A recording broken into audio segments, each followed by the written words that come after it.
Hello and welcome back. Today I wanted to dive into some of my stats.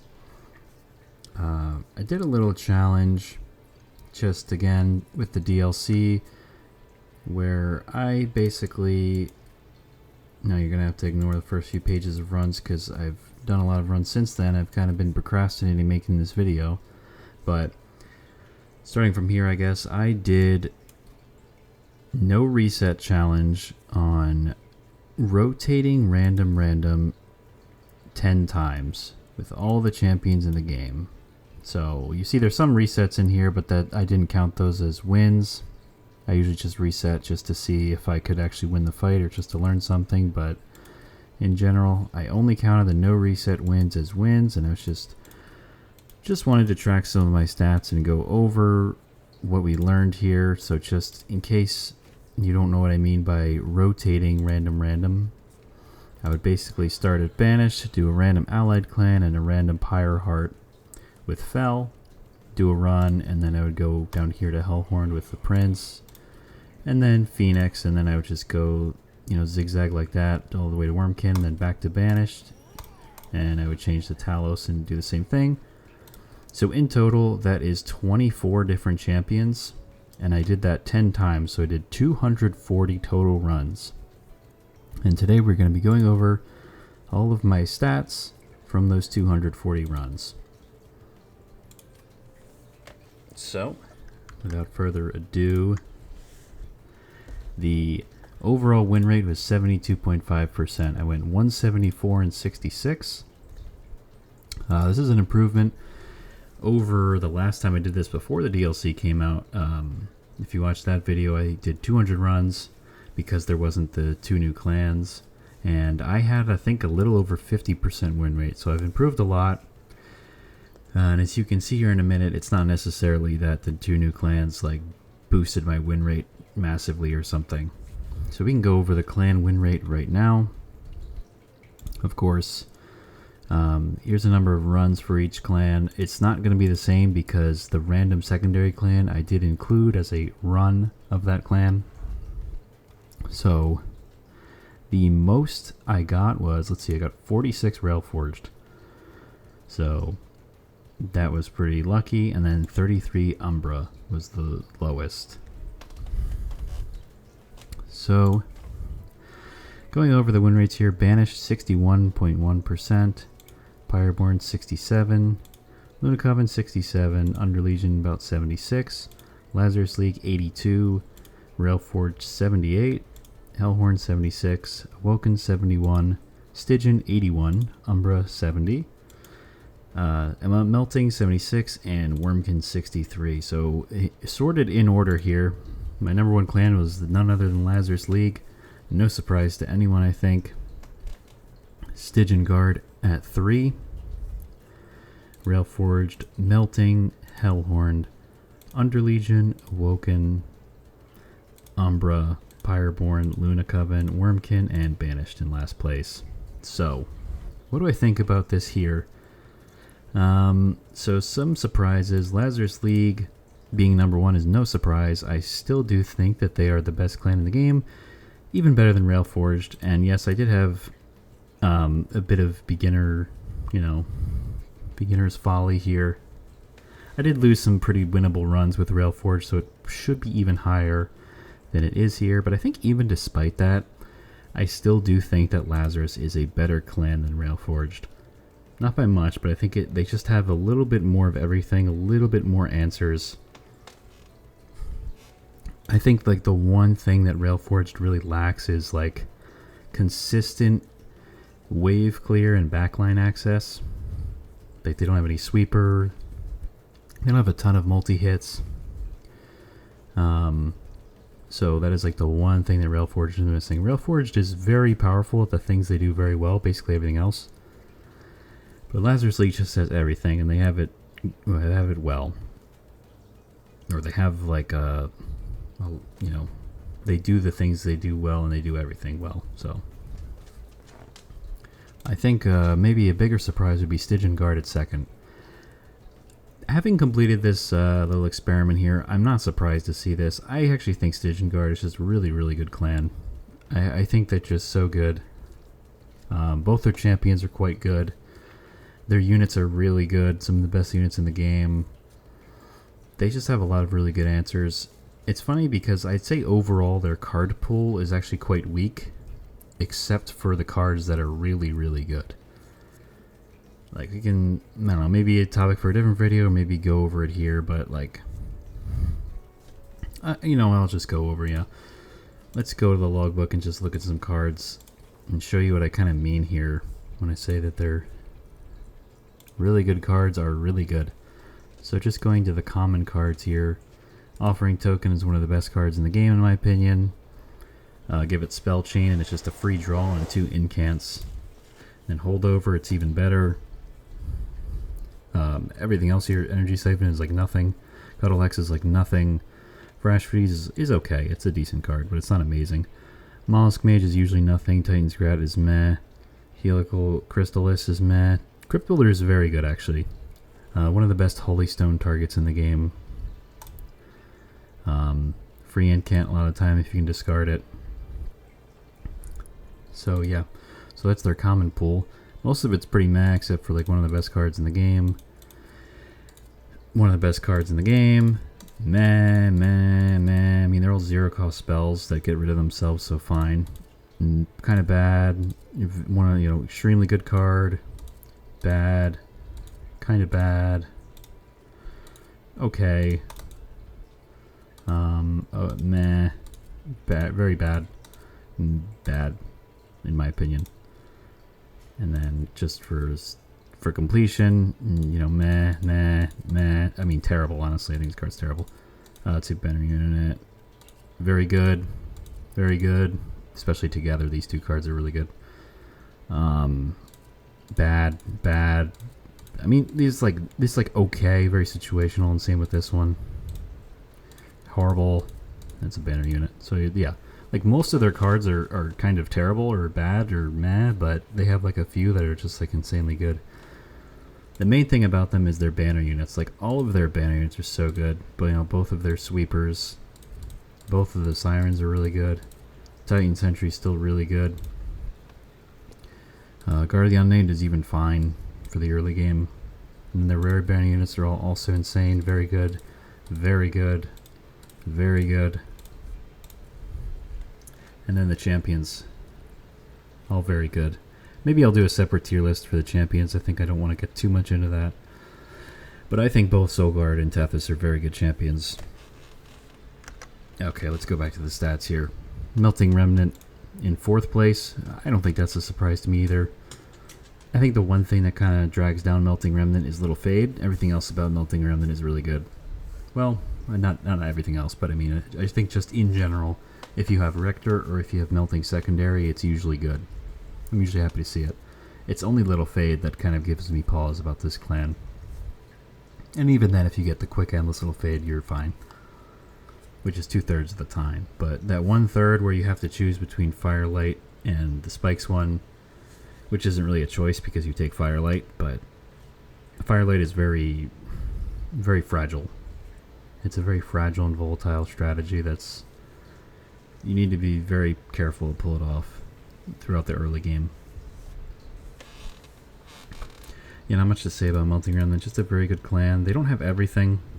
Like if I were to make a tier list of the clans, I would keep these 3 in their own tier. So like, just like a quick tier list, I would put a tier break here.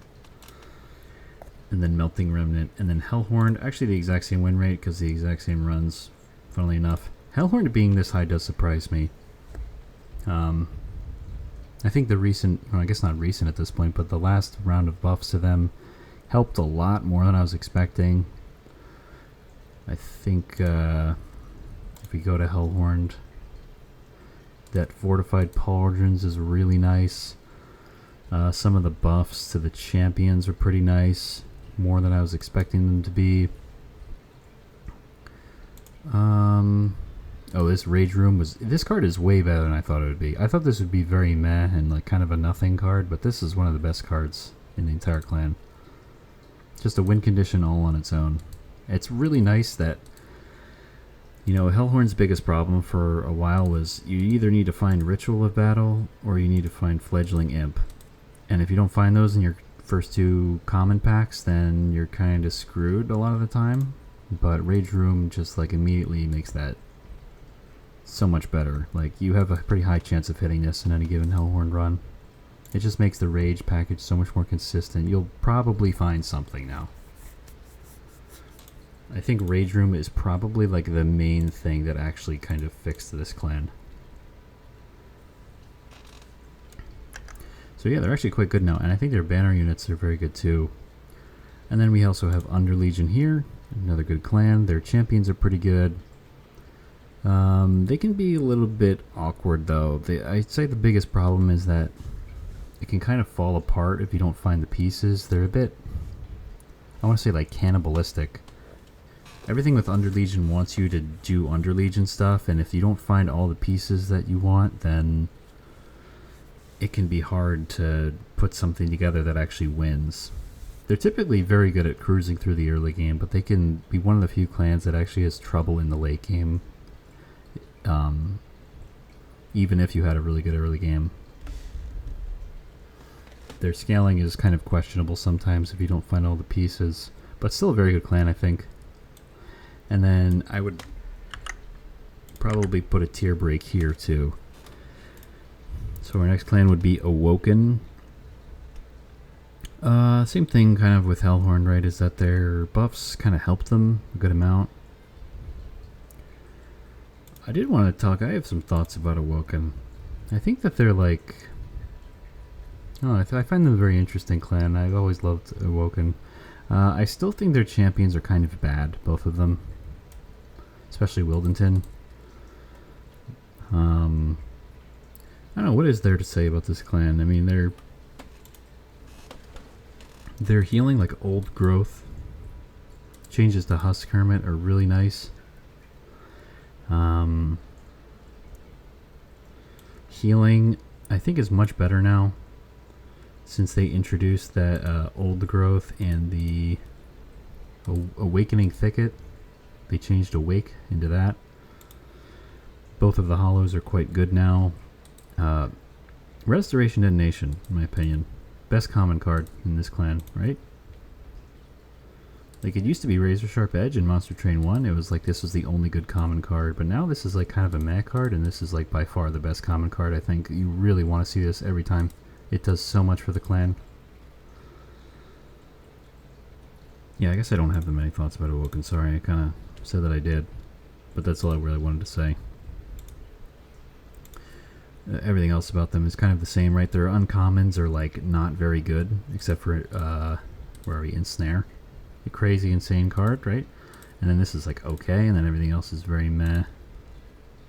Oh, I guess this is an uncommon, and this is fine too.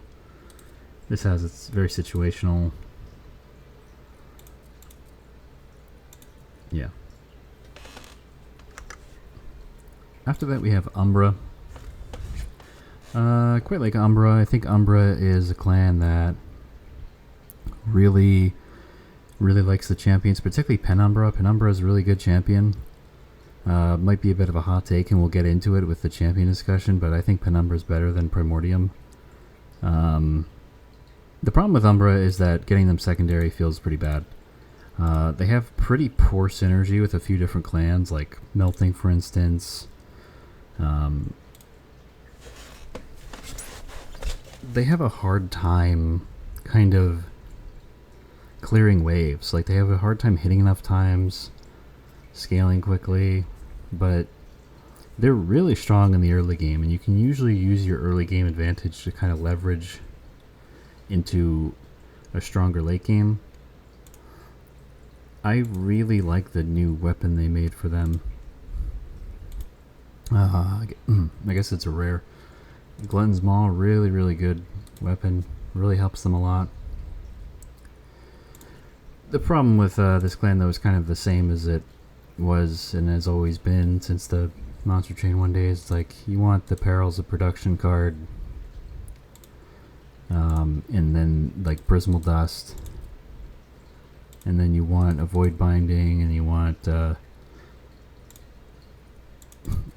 Shroud Spike, Furnace Tap, Umbra Stone, and that's like it. That's like all you're looking for. Except if you have Plink Starter, which is even worse and a whole different can of worms. It's like then you really want some of these cards like Grovel, Gem Trove, and then the Packed Morsels, Entumbra Assault. Where's the Morsel Miner? This one, Making of a Morsel. But overall, I think they're a pretty decent clan. Just don't want them secondary. And their banner units are weird. In that, like, the first Gorger you get is quite good. This is a good unit, I think. If you have, like, one of these guys, it's really good. But then, the problem with having one Gorger is that the second Umbra banner you go to is often a huge whiff, because you'll see, like, an Alloyed Construct and a Crucible Warden. It's like, spreading your morsels thin between two different floors is often really bad.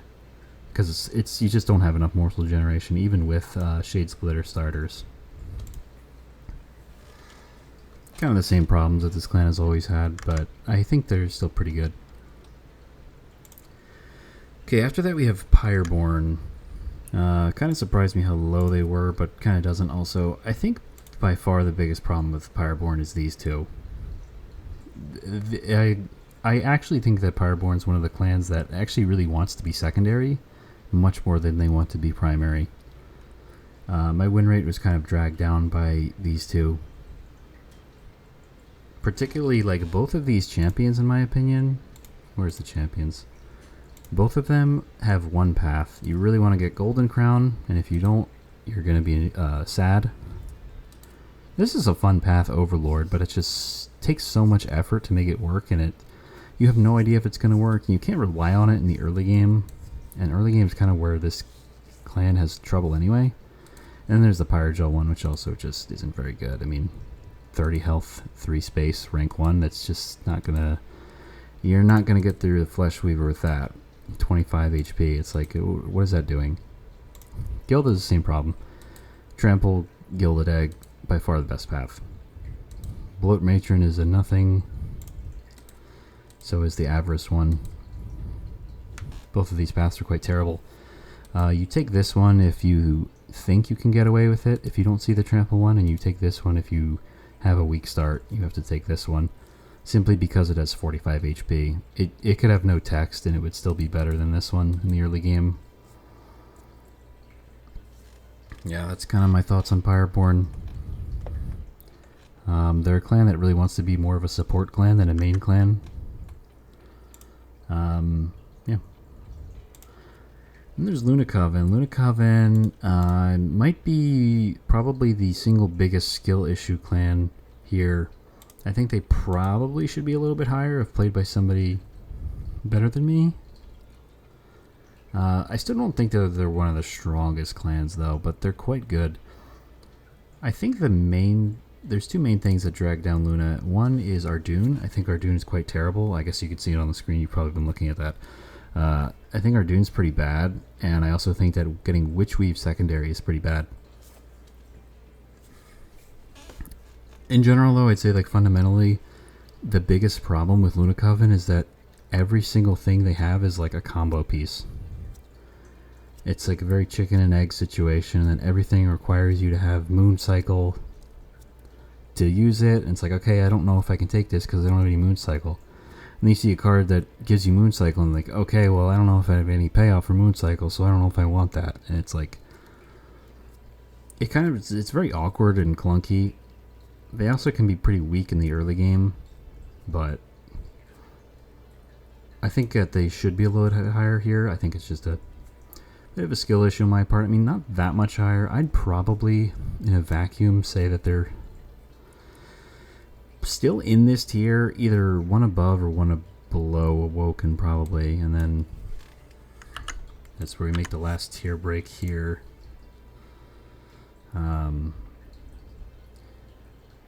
Oh, I put this really far down for some reason. Yeah, Wormkin. So Wormkin, probably a hot take here. I don't I don't really love Wormkin. I don't think they do much of anything exceptionally well. They're a good clan. And I think this is probably, along with Luna, probably biggest skill issue, but I'm just not very impressed by them in this game. I don't think that they do anything that well. And it's hard to point to anything exactly, but so my, what is he called, Spine Chief? My Spine Chief win rate is kind of bad, but that's also because in 3 of my runs, my starter unit was, let me show you this thing. My starting unit was this horrible thing.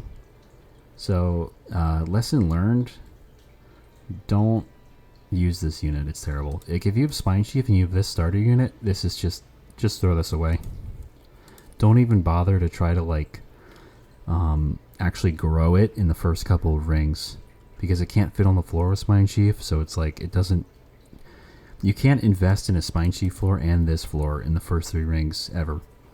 So you basically just have to throw this away and just pretend that it's, you started with like a 3-space squad leader that also costs 2 Ember.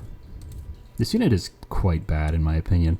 It's definitely can work. I mean, I know you're going to say, yeah, I've had plenty of runs, and so have I. I've had runs where this thing was good. I got it to 500, and multi-strike, and smidgestone, yeah. I think in general this is kind of a bad unit. Like, I've seen the ceiling, I know, but in general, on average, I think this unit is bad. That's not why Wormkin is bad, but it's not just because of this. I think I'm just kind of saying that my win rate was a little bit depressed by it. I don't know what it is about Wormkin. I mean, I feel like they have a really hard time getting off the ground a lot of the time, I think, is kind of my major issue. Like, eggs can be hard to hatch. This egg is good. I was hoping that the other egg would be a little bit better in this game, this one, but it's still pretty bad in my opinion. Just takes way too long to hatch. I mean, I guess we can talk about this. We'll talk about the banner units later, but ultimately, I just think this clan is, it takes too long to get off the ground. Echo Raid is good though. I think Echo Raid is pretty good. I think both their champions are pretty good. I just think that they don't offer much as a secondary, and they're hard to kind of scale up to the difficulty of the game, I would say. I don't know, let me know if you agree. I just haven't really had much luck with them. And here, lowest win rate, and in my opinion, worst clan in the game is Banished. Banished has just kind of a host of problems. They're still not bad. I mean, they're capable of doing a lot of good stuff, but I think both of the champions here are like not that good. Fel, I think, is kind of meh now. I mean, I used to like Fel a lot, but in my opinion on this champion has fallen off drastically. I think Savior's the best one.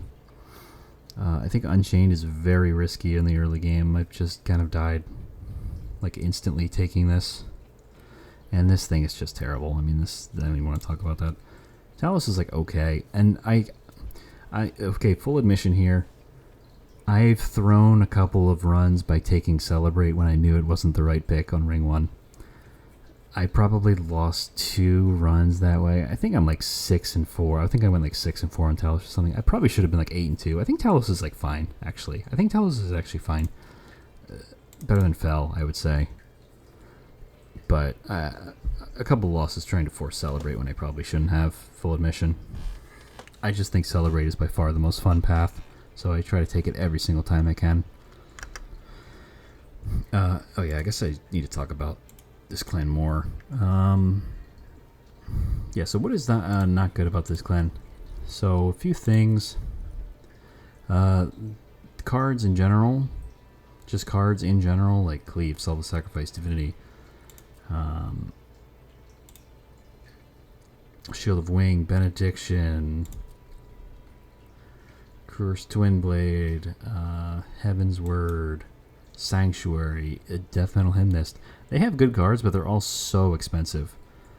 Spike of the Banished, you know, I find that banished way more often than any other clan. I'm basically forced to take double Ember boss upgrade because I just need to play stuff. I mean, this is a great unit, 3 Ember. Everything just costs so much Ember. Everything's so expensive in this clan. Another big problem is that their units just straight up kind of don't work half the time. Like these shifters just don't work unless you get this room, which is a good room. This is a very good card. This is a very good banished thing. That helps them a lot, but like if you have Just Cause as your starter to shift, then you can make these guys work. They're still very slow, even when you do have that. They're still very slow, and you often need something else to go along with these guys. They also both kind of require dualism and like multi-strike or smidge and get a few of them on the floor, or you need to have like rising rages on intrinsic, and it's complicated. Their wave clear also isn't very good. They only have like cleave and shield of wing.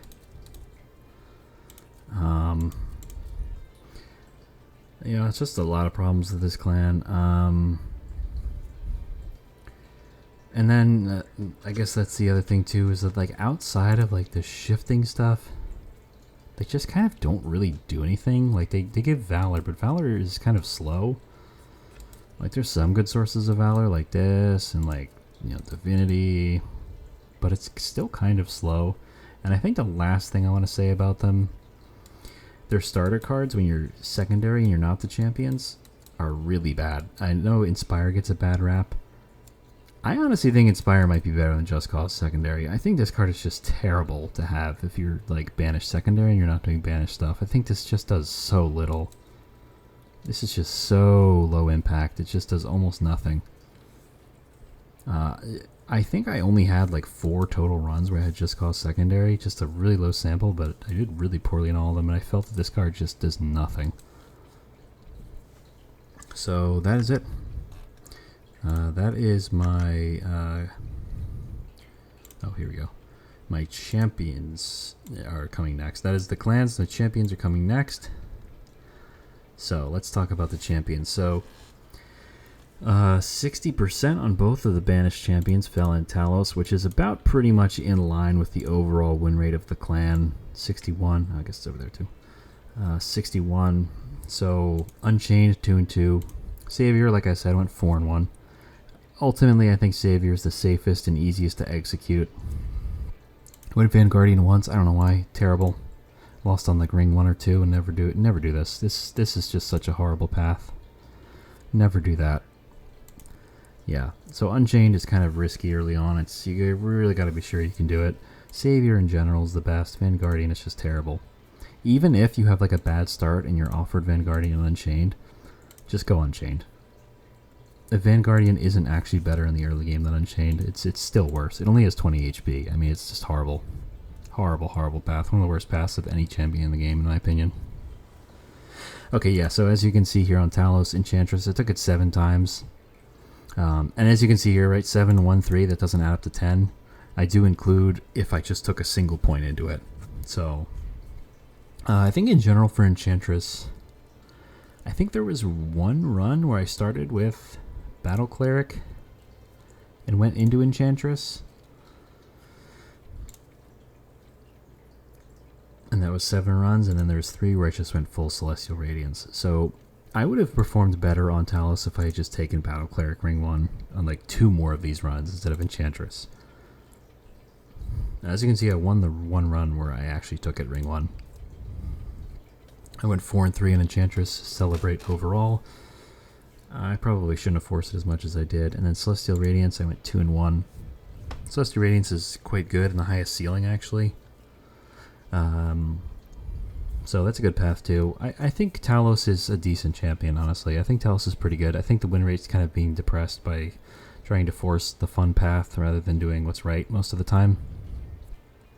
I think Talos is generally a better champion than Fel. Yeah, that's all I have to say about the banished champions. On to Pyreborn. 60% for Phoenix and 50% for Gilda. So like I said, yeah, so overall it's both of them are kind of dragging down my win rate. Golden Crown, 100% win rate. Pyromaniac, 0 takes. Overlord, 5, 20% win rate. Kind of sums up Phoenix, like I said. You get Golden Crown, you win. You don't get Golden Crown, you probably lose. It's really all there is to it. Guild Mother is same story. Guild Mother, 4-1. Took Lady Avarice every other time, 1-4. Now, I probably could have taken Bloat Matron instead. Like I said, I think that's kind of the lesson I learned, is that because I think I've like redone the seeds, a couple of the seeds that I had with Lady Gilda, because some of the Lady Gilda starts are like, I play them like, I don't know how I was supposed to win that without like resetting combats and having prior knowledge. And generally the takeaway was that I needed to take Bloat Matron instead of Lady Avarice, just because it has 15 more HP. So probably would have won a little bit more on Lady Gilda if I had just taken the Bloat Matron and just accepted that I have a worthless champion. After like for the whole game, but at least I lived through Ring 3, right? Yeah, I mean, I think these win rates kind of tell the story of these champions, in my opinion. Moving on to Luna. Tale of Two Champions as well here. 90% win rate Eka. Lost 1 Celestial Spell Reaver 1. Went Lunar Steward twice and Silver Empress once. I think Eka is one of the best champions in the entire game. I'll do a champion tier list probably. Different video again. Probably, even though I've already done that, I'll probably revisit it with my new thoughts, but Celestial Spell Reaver, just one of the best paths in general in the entire game. Basically close to a guaranteed win condition. It's already strong enough in the early game after they buffed its like base health or something. It's quite good in the early game now. You don't really have to worry about the unwinnable ring 1s anymore. And then same for the other paths. I think both of the other paths are like, I want to say decent. So I want to say Silver Empress is good. Silver Empress is you take it because you aren't offered Celestial Spellweaver and you have no benefit to taking Lunar Steward. This is just because of low sample size that I have more Lunar Steward runs than Silver Empress. But I just so happen to have a good Lunar Steward start in 2 of these runs. I think Lunar Steward is probably best when you have like some kind of sweeper and also have a way to moon cycle early on. Or if you're really worried about your start, it is still the best start. I think in one of these I might have had like a hothead and the other one I had like an awoken sweeper in my starter, so Lunar Steward just made sense. And I probably had like a, what are those called? The Fae that cycle, the 1 cost unit. It's not like a banner unit, I don't remember what it's called right now. What is that thing called? Meddler. I probably started with Meddlers or something. So that's probably why I took it. And then on the flip side, Ardoon, not the greatest results. I think Ardoon 40%. I think this is my lowest win rate champion. I did pull it back. I think I was like 2-6 at one point, and then I finished 4-6.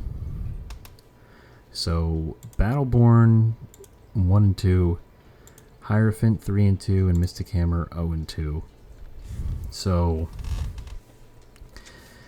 I don't know what to take away his here from. I think Ardoon is kind of just a bad champion. I think he has 3 very mediocre paths.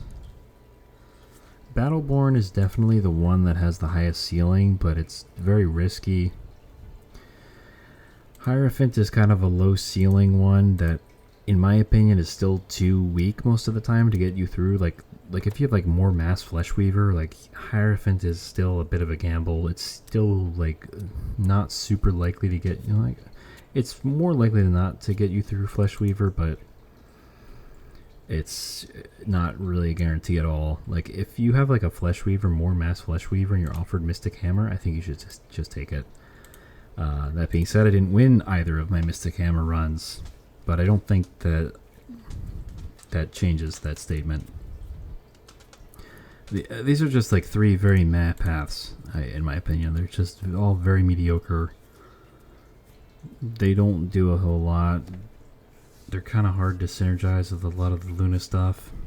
Because like Battleborn's weird because it's like, yeah, you get a ton of conduit, but then you have to like put it on a floor with some kind of tank or something, but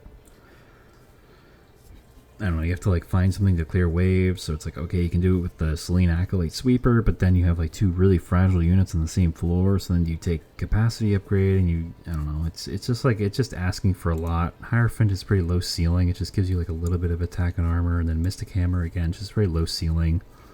It's just like a big-ish hit, but it's not like a huge hit, right? It's like, what does it do at rank 3? Mystic Hammer. It does 200 attack, 90 HP. That's great stats, but I mean, when you have 500 HP gladiators, it's not really helping you that much. The ability to shift to New Moon is like, whatever. Who cares? It's just, yeah, it's just not a very good champion in my opinion. Just kind of really lacking. Okay, now on to Under Legion, we have Bullet.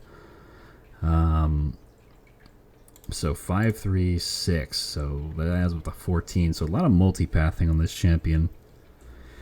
All of my headsman runs were with Hiveminder. So I guess that accounts for 3 of them. And then I think I had one run where I mixed Executioner and Hiveminder. Bullet's like a pretty good champion in my opinion. Again, he's usually like pretty low ceiling, but he's much better in the early game than like Arjun is, like much better in the early game. Even Hiveminder, the permascaling one, is still a better unit, except for Mystic Hammer. Yeah, overall, lost one Hiveminder run, lost one Executioner run. I really like the new Executioner, since they changed it. I think it's pretty good now. Gives you like a really good way to safe and spawn 3 and 3 health per stack, so gives you a really beefy floor. 100 health on him too. It's good with like Spore Launcher and stuff. And then in general, you just want to mix Hiveminder and then go 1 point Headsman. But as you can see, there were also 3 Hiveminder runs that didn't have Headsman. And I still did pretty well. I still think it's a decent unit. There's stuff you can find. You can get like the, where is it? The weapon. Is it rare? The multi-strike weapon here. Void Armament. There's other stuff you can get to make him good. But even then, even when you have like Headsman, Hiveminder, Bullet, you're still usually not fully relying on him to be your game plan. Like, he's just kind of supplemental. He's mostly an early game champion, but I think he's quite good. Then Madame Lionsmane, 80% kind of seems like a low result to me. I think this champion's quite good. Funnily enough, I took Everbloom in every single one of my runs, at least 1 point. And I lost 2 of them, I guess, so that's, yeah. And then when one of them I flexed into Spore Singer, I guess because it didn't make any sense to go into the Etch path because I didn't have an Etch thing going on and I didn't see Maneater. 6 of them I went Maneater, right? So 1 point Everbloom, 2 point Maneater is the best thing you can do, or you can even just do 3 points Maneater, but it looks like I didn't do that. So I went 5 and 6, so I lost one of the Maneater flexes, which means I also lost one full Everbloom run, which makes sense. Full Everbloom usually isn't that valuable. It's good if you have Moral Mistress stuff going on, but then you're relying on Moral Mistresses more than you're relying on the Everbloom. Yeah, it's just a solid champion. I think Spore Singer is like a fine path, but it's like there's no reason to ever go it, in my opinion. Like, whether you see Maneater Spore Singer or Everbloom Spore Singer, you just want to take the other one because they both just provide more value. Yeah, I think 80% is kind of a low result here. Like, Bullet and Madame Lionsmane have the same result.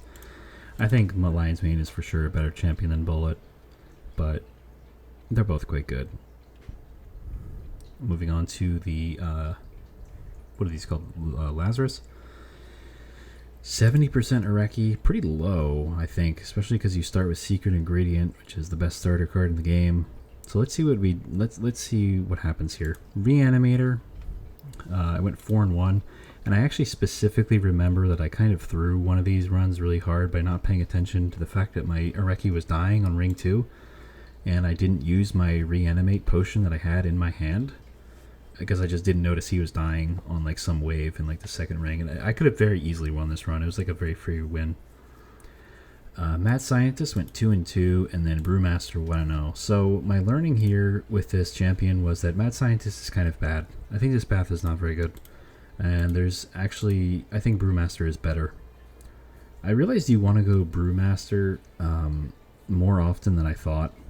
The thing about Brewmaster is, or I should say the thing about Lazarus League in general, they have a lot of strategies that are very, very, very reliant on having a lot of reanimate for this thing. You know, for a lot of their banner units, like this guy and this thing, and then sometimes you have like two of those, right? You have like a makeshift golem on one floor tanking for something, and then you also have an overworked assistant thing going on, or you have multiple overworked assistants. You just want like a lot of reanimate, you know, this guy. So if you have like a starter where you're starting with like a makeshift golem, or you're starting with overworked assistant in your opener, I think a lot of the time it's correct to go with the Brewmaster start over even Reanimator a lot of the time, because it just gives you 3 potential reanimates every 3 turns. Just gives you that very valuable reanimate. You know, it's hard to have too much of it, especially when you get to Titans. In general, I do think that Reanimator is his best path by a lot, and you gotta be very careful with Mad Scientist. So here's the thing about Mad Scientist. The main reason why I think it's bad is because it's horrible in the Titans. You just have to invest everything into it, and it just doesn't do anything against Titans because of the way that Unstable interacts with the Titans. It's also bad into a couple of the Seraphs, right? It's terrible into the Silence one. It's not particularly good into Savagery because it dies to the Sweepers. It's okay into the Corruption one, as long as you have a way to like have a tank in front of him or something. But then that tank usually is something that requires a lot of reanimate, which, you know, if I was going up against like Corruption Seraph, I would rather just have a Brewmaster Areki with a Makeshift Golem or a Hulking Mass with Faulty Body double stack on it, or Spell Chain, whatever. You know, I would rather just do that, or just rely on Overworked Assistance and just, you know, have my, where are we? My huge concoction for my more reanimates. So overall, I've soured on this path a lot. I don't think it's very good.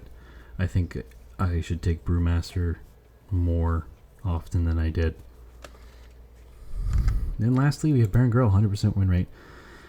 Sadly, I think this is my only 100% win rate champion, and when I did this first experiment before the DLC came out, I think Baron Girl was also my highest win rate champion, but I did think I lost one run there in 10 runs, but yeah. I would say that Baron Grail is the best champion in the game contextually, and by contextually I mean like the fact that he's in Lazarus League. Just the power of the champion combined with the power of this clan makes him the best, but he's not like the best champion in a vacuum. So overall, I took Living Armory 5 times, I took 8 Hungers 5 times, and Learning Limb mixed in once. Learning Limb's weird. It's like okay, but it just doesn't have a place in my opinion. It just doesn't really do anything you really want to do. I think it's fine sometimes to like mix and match it with 8 Hungers to scale your weapons. It's good with if you're like a clan that has a hard time scaling. You're like with Under Legion, maybe you're Stygian or something, and you have a hard time scaling. It can give you some scaling, but I think usually the other two paths are just better. But it's hard to go wrong with this champion. I mean, I think all three of the paths are pretty decent. I don't have much to say about Baron Grell, to be honest. I think he's just quite strong. I think assistants are pretty good starters, too. So, yeah. Under Railforged, so 90% win rate. Unfortunately, I lost a Blacksmith Herzl run, which I really should have won. It's been a long time, so I kind of don't remember why I lost this one, but remember I screwed something up, I think, pretty early on, and I could have very easily won this run. I had like a really good setup. It was like a simple mistake. It wasn't like a overall bad strategizing or like a... It was just like a small execution error that lost me this run. I really should have been undefeated on Herzl too. Ultimately, though, I think Pyresmith is his best path by a good amount. It's the one you basically always want to take it when you see it. I think for all four of the other ones, it's just because I didn't see Pyresmith is why I didn't take it. You want to go Enduring Steel next, unless you have a bad start, in which case you go Blacksmith. Enduring Steel does almost nothing in the early game, so if you have like a bad early game, just go back Blacksmith. My opinion on Blacksmith, so it says Burst 5, Strike Forge 3, Equipped Gain Burst 2. So you might look at this and think, okay, I gotta put a bunch of weapons on him to give him a lot of burst, and then he can just like hit a lot, and yeah, and then like, oh, it would be really good with assistance, erratic assistance. I've actually had that before. It's not very good with erratic assistance.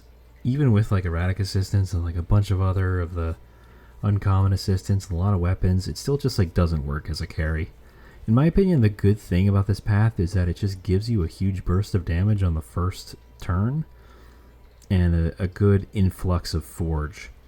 So he starts with burst 5, so I guess I should say rank 1, burst 2, strike forge 1. So he does 90 damage on the first wave, and then he gives you like 3 forge points.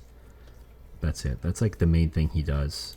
And then like ring, you know, you play him on the Titans and you just play him bottom floor behind something, or you just play him somewhere and he hits for 300 damage and he gives you 18 forge points, and that's it. He's just there to give you like a really powerful start.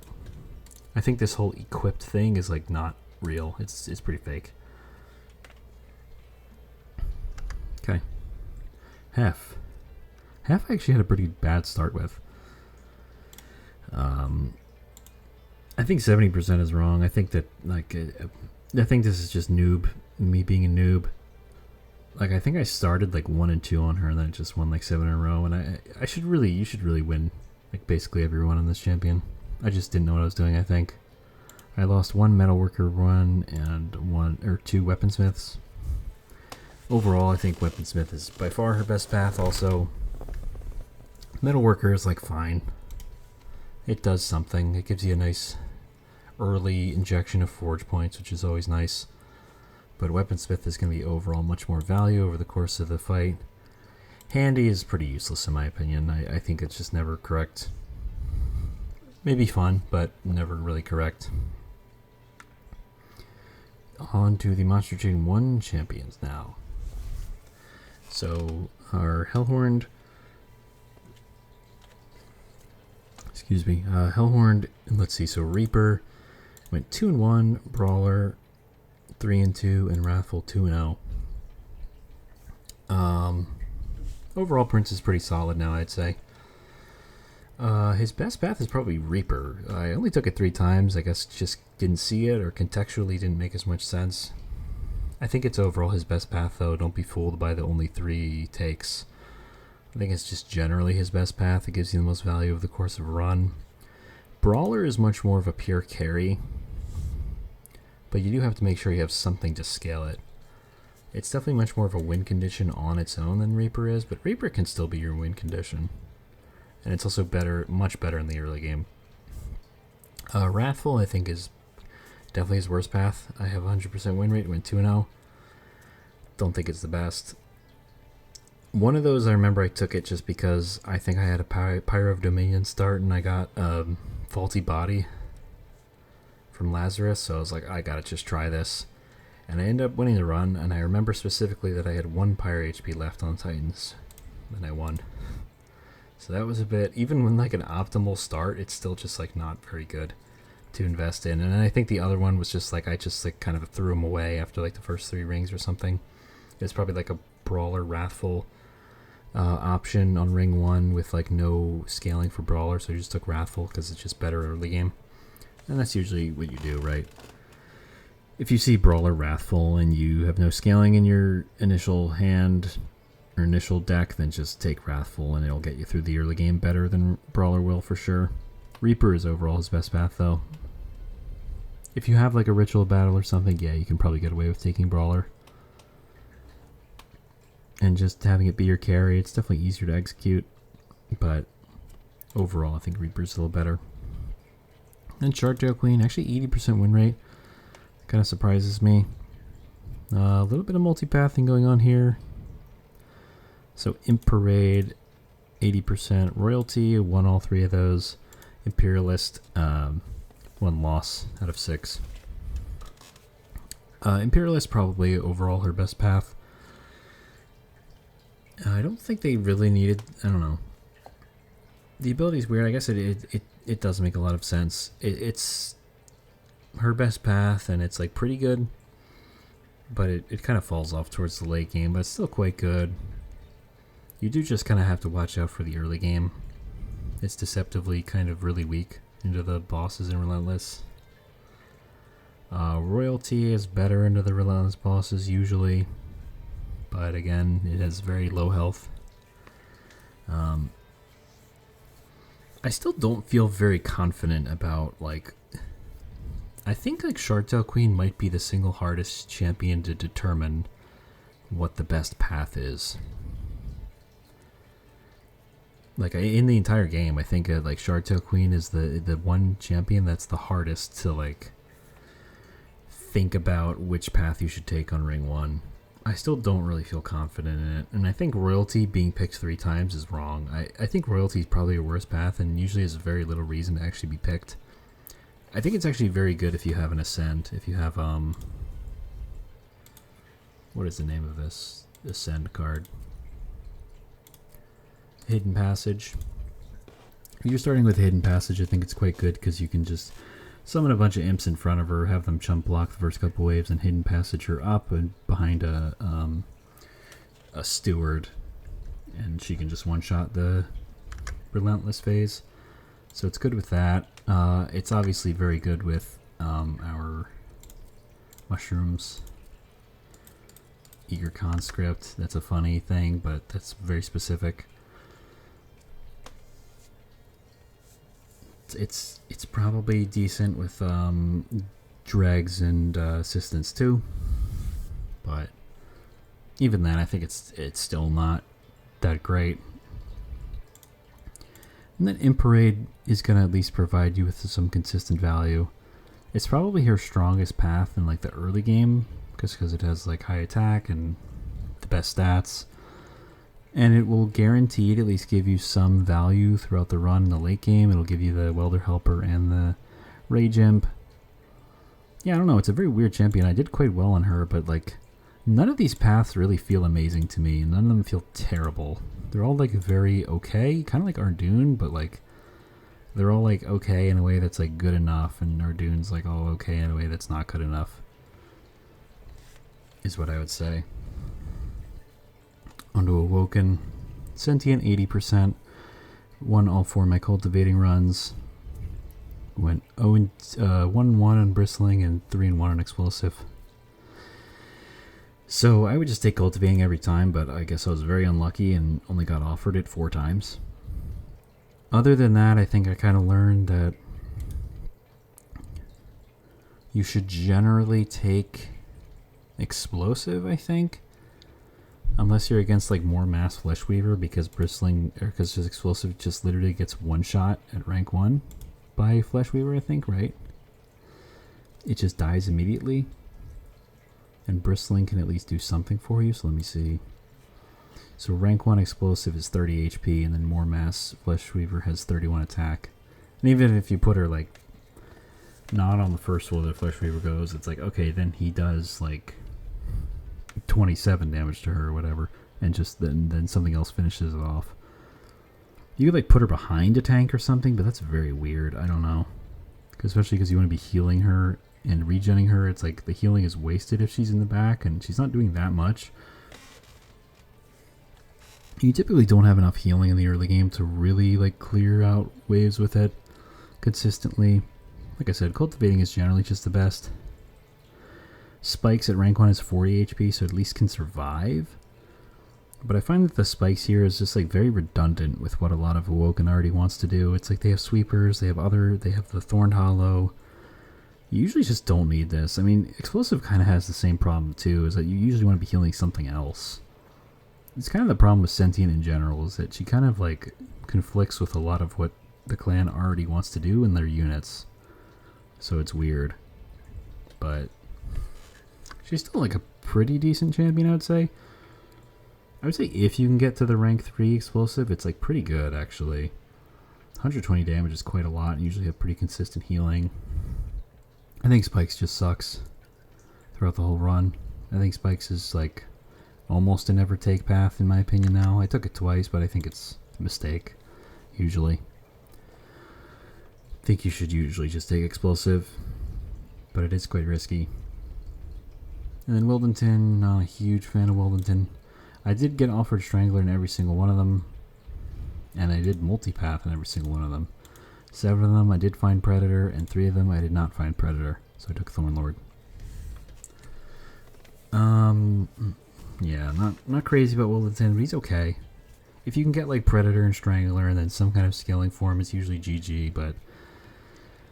So let's see. So yeah, so I went 2 and 1 with Thornlord mix, and then 5 and 2 with Predator. So, yeah. Yeah, he's like a quick sweeper with Predator Strangler, and he's like a big sweeper that gains some attack with Thornlord. I would say, you know, if I wasn't offered Strangler in Ring 1 or whatever, you know, I think Predator's generally better to take Ring 1. It's just a better champion than Predator. Predator just kind of sucks if you don't have Strangler. It just doesn't do anything. Just take Thornlord on Ring 1 if you see Predator Thornlord. Thornlord is like fine in the early game. He's like okay. So yeah, so rank 1, I mean, he is pretty poor stats, honestly, for a 3-space unit. Which is why I'm not a huge fan of Wildington. None of them have a lot of health for being a 3-space unit. Strangler's also pretty bad in the early game. It's just a 10 sweep. It's like kind of nothing. And you can't even like throw it behind a steward tank because it's too big. So like Wildington has to be your tank, but then you probably don't have healing because you have root seeds, and it doesn't feel great. The champion in general just doesn't feel great, but it's still very doable. And Tethys and Solgard are Stygian, both quite good champions. 90% win rate on Tethys actually. I lost 1 run where I went Chillwind Conduit mix. Another multipathing champion. You can do full Chillwind, it's fine, but usually I like to have 1 point in handheld totem and then Chillwind for the sweep frostbite thing. It's a good mix because you do a lot of frostbite on everything with the sweep. And then if you can get like a quick dagger somehow, or like some way to give it quick, and then you get that room siren song, and it's kind of the same thing as putting a frost piercer, or you can just give Tethys the frost piercer, but you know, it's the same thing as sweeper with frost piercer and then siren song on the top floor strategy. It's a bread and butter combo of this clan that I used a lot. You'll be able to clear every wave with that. Conduit's decent. It's never feels great, but it's usually takeable when you have like 1 space left on like a siren floor and you just want to get a lot of incants in. It's like a fine unit to take. It feels very bad to start with though. It's like not, you really don't want to take Conduit on Ring 1 for sure, because it's a 10-5 that doesn't do anything. It gives 2 Conduit. Okay, so it makes your Frozen Lances do, let me make sure I get the number right. Makes your Frozen Lances do 12 damage instead of 10. That's not getting you through Flesh Weaver, I'm sorry to say. So you definitely don't want to start with Conduit. Definitely try to start with Chillwind. It's the best in the early game. If you have these two, then just take Handheld Totem. Yeah, lost one run, so. And then Soul Guard is also quite a good champion. Similarly to kind of what I said about like Blacksmith Urzel, this Cold Channel run, I kind of threw it by just doing something stupid. I should have won that run. And then there's one Titan Channel run that I lost. So, Soul Guard's quite good. I think Cold Channel is generally a pretty bad path. But the good news is that the other two are quite good. So, the big problem with Cold Channel Soul Guard is that he starts with 25 HP and he just dies before you can do anything. You need to have some way to keep him alive in order for this to be good. It's good with like reanimates, if you have like Secret Ingredient Starter, if you have like big heals in your deck, or if you have like a lot of Valor or Armor somehow, it's good, but it's very specific when you can take it. It's very powerful if you have a way to keep him alive, but in this game, especially even at rank 3, he only has 70 HP. He just dies instantly to Titans, he dies instantly to Seraph. Like, you need to have a way to keep him alive for a long time. He's very strong when you can keep him alive, but it's so hard to keep him alive. Otherwise, I think both the other paths are quite good. I prefer to go Titan General most of the time. It's just the best value. Just a huge block of cheese, big stats. Makes for a really good tank, really good Relentless Solver, but Dire General is good too. It does a lot of damage now. It's a good unit. Stick it behind a Steward early on, and it just does a lot of damage. I think Dire General is quite good now. Okay, next up we have their Umbra units, or Umbra champions. We have 7 Glutton runs and 3 Architect. I took Architect when I wasn't on for Glutton. Simple as that. Monstrous with 0 takes. Never take Monstrous. It's horrible. It's just not worth the 4 space. It's too hard to scale it. Just don't ever take it. Glutton is by far his best path. I always want to see Glutton Penumbra every single time. It's a very good champion path. It pretty much secures your early game entirely. Architect I took 3 times, and it's like fine, but it's not really doing much for you. It's not giving too much surplus value. Yeah, so I lost 1 run as Glutton and 1 as Architect. Still, I think Architect is like okay. It's like at the very worst, at the max rank, it's like an intrinsic space prism plus a free 140. That's 0 space. Or you could think of it as like a capacity boss upgrade, and it costs 1 space. And it's a 100 attack, 40 HP unit. It's not really anything to write home about, but it's something. And Monstrous is just, I mean, 6, you need capacity upgrade to even play it, and it's still just 250. I mean, who cares? It's almost as much as New Moon Ardoon, and like Trample. Like, what is this trampling through? 250 is not trampling through anything. Yeah, it's just bad. This is very good though, especially since they buffed the starting health to 50. He's Gorge Penumbra is very good. Just a big unit. Umbra does have plenty of ways to give him multi-strike, to give him trample. So, definitely by far the best. Next is Primordium, who I'm not as big on as a lot of people maybe are. I understand that the ceiling to this champion is very high. It can do very silly things, but it's not super consistent in my opinion. Very weak early game most of the time. Sometimes you need to go aggressive edible to get through the early game, and then sometimes it doesn't even work. Yeah, so overall I took Superfood 9 times, and I went 5 and 4. I guess in 5 of those runs I also took Stalwart Snack. And I went 3 and 2. So just with full superfood, or yeah, so let's see. Full superfood then must have been so let's see,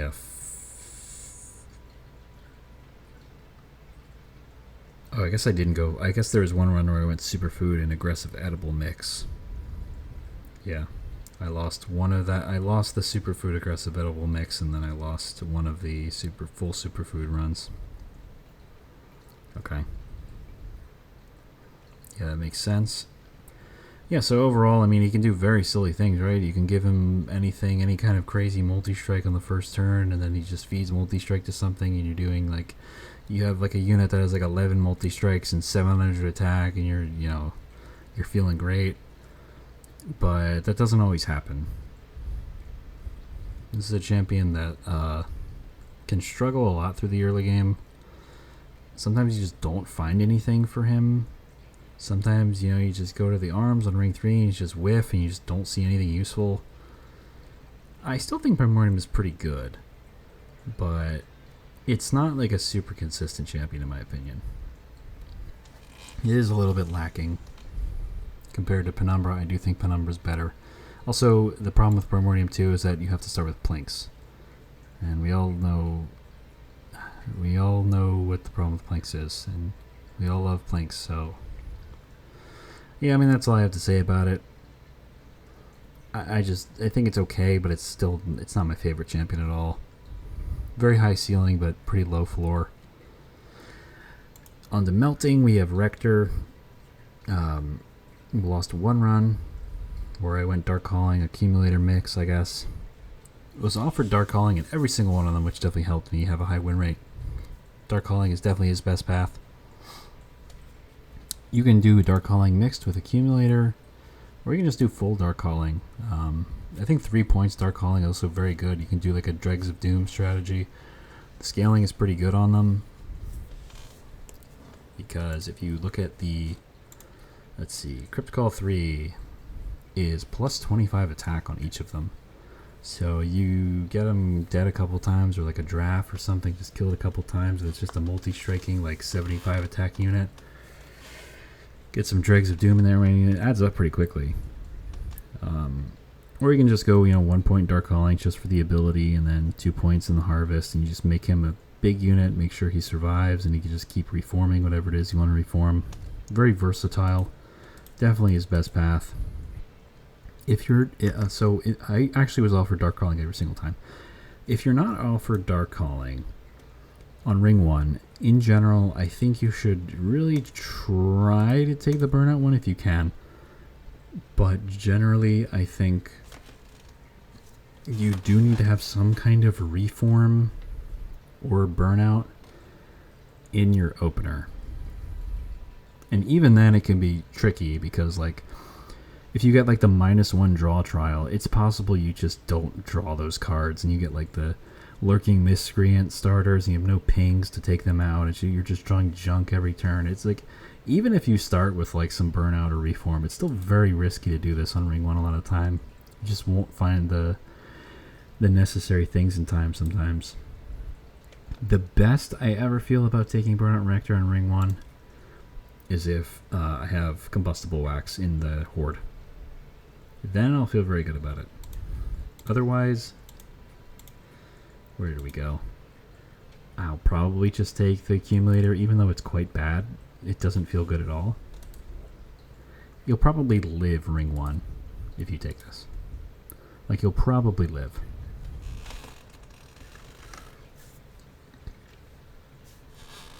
So next up is Little Fade. This is also kind of a tale of two paths here. Eternal Flame, the quick endless path. 5 and 1, Firelight 1 and 3. Little Licorice, 0 takes. Just by far the worst champion path in the entire game. Never, ever, ever, ever take Little Licorice. I said that Monstrous is bad, which it is. It's quite terrible. Handy's bad, pretty terrible. Bloat Matron, Pyromaniac, both quite bad. Vanguard, I said, was horrible. But no, Little Licorice definitely takes the cake. By far worst champion path in the entire game. Takes a huge amount of investment for very little gain. Don't ever do it. But yeah, otherwise just tale of two paths. Eternal Flame, quick endless is great. Firelight is good, but very risky. Most of these losses I just kind of lost on like ring 5 or something to like the the Undying one, because it's like he just has a million reanimate and I just don't have enough burnout, or I don't have enough health to survive it. I mean, I think in general that was kind of the problem most of the time, right? Is that like most of the time when I tried to do this, I just didn't have enough health. Like I would do like I have like drafts, or I'd have like multi-striking Paraffin Enforcers, getting the burnout from Little Fade, but it's like they only have 25 health, and like Little Fade dies, what, 4 or 5 times, they get like an extra 20. It's like they're still pretty fragile. If you don't find like a stealth tomb or the stealth card, what is it called? Engulfed in Smoke or something, it's like it can be tricky. It's best with like Wickless Barons, I think, because he can just like die and then harvest them, and then they gain a lot of health and they can at least survive. Firelight's hard because it's your survivability on the floor is typically very low. That's kind of my biggest issue with it. Yeah, that's about all I have to say about Little Fade. Pretty simple, straightforward. And lastly, we have Spine Chief. So like I said, so here we have 60% win rate on Spine Chief overall. There was like 3 runs, I'm not even exaggerating, 3 runs that I lost because I started with this awful unit and I tried to invest in it, and every time it was a mistake. I would always like run those runs back and try to do it again, and every single time I could get through Flesh Weaver or Ring 3 or whatever it is if I just threw this thing in the trash and completely ignored it. That was my mistake. So yeah, I probably should have like 90% win rate on Spine Chief, if I'm being honest, if I knew that at the time. But I definitely learned my lesson on that. Infector, I went 1 and 2. 2 of those I know for a fact were with this thing. And I took Infector because I was like, ooh, if I can get like a smidge early, then I can get like, you know, I can scale this thing a lot in the late game. And it's like, no, it's just terrible. Don't do that. And then Decayer, 5 and 2. Yeah, one of those Decayer runs I remember for a fact was also with that unit, but one of the other losses I'm not sure.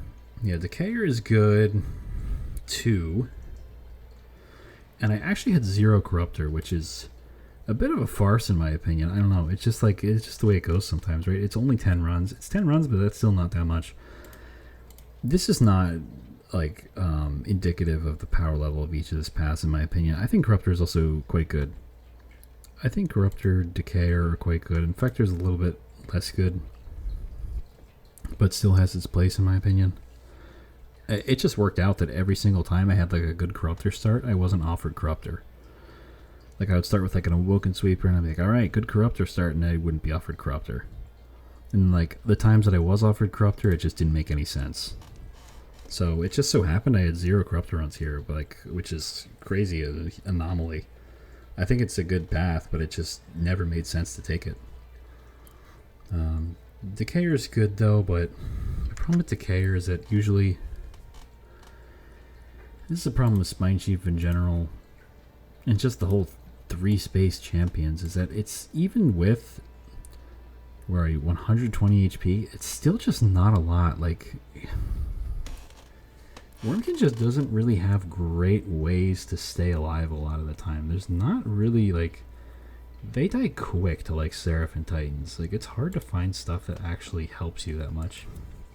You could put like a Carver with Dualism, Titanite in front of it. That'll work, but that's pretty specific.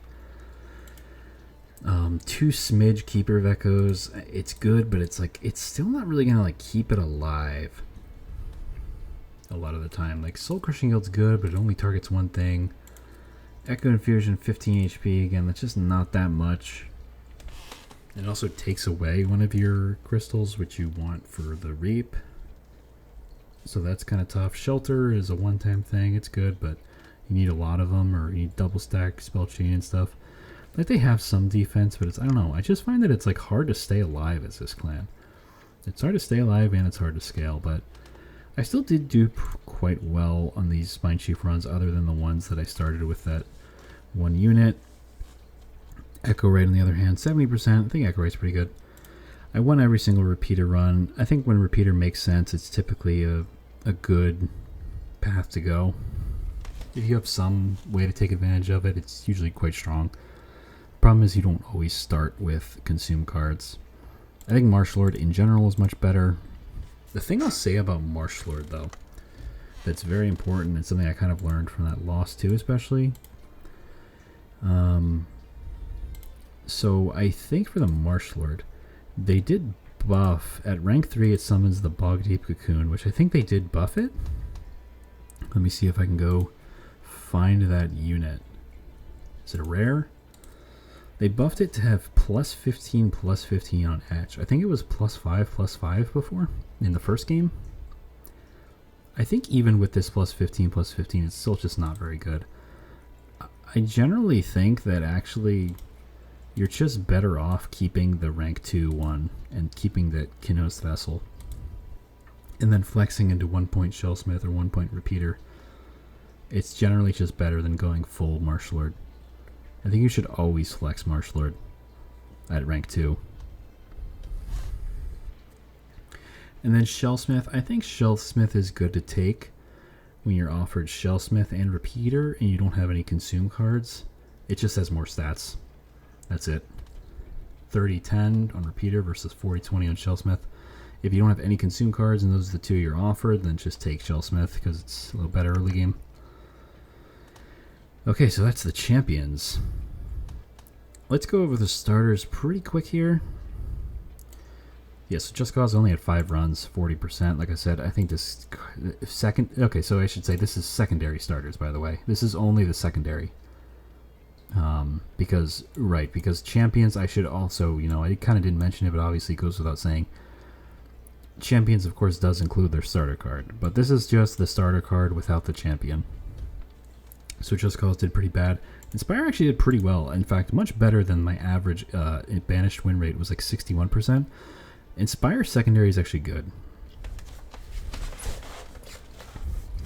So it's a decent-ish starter.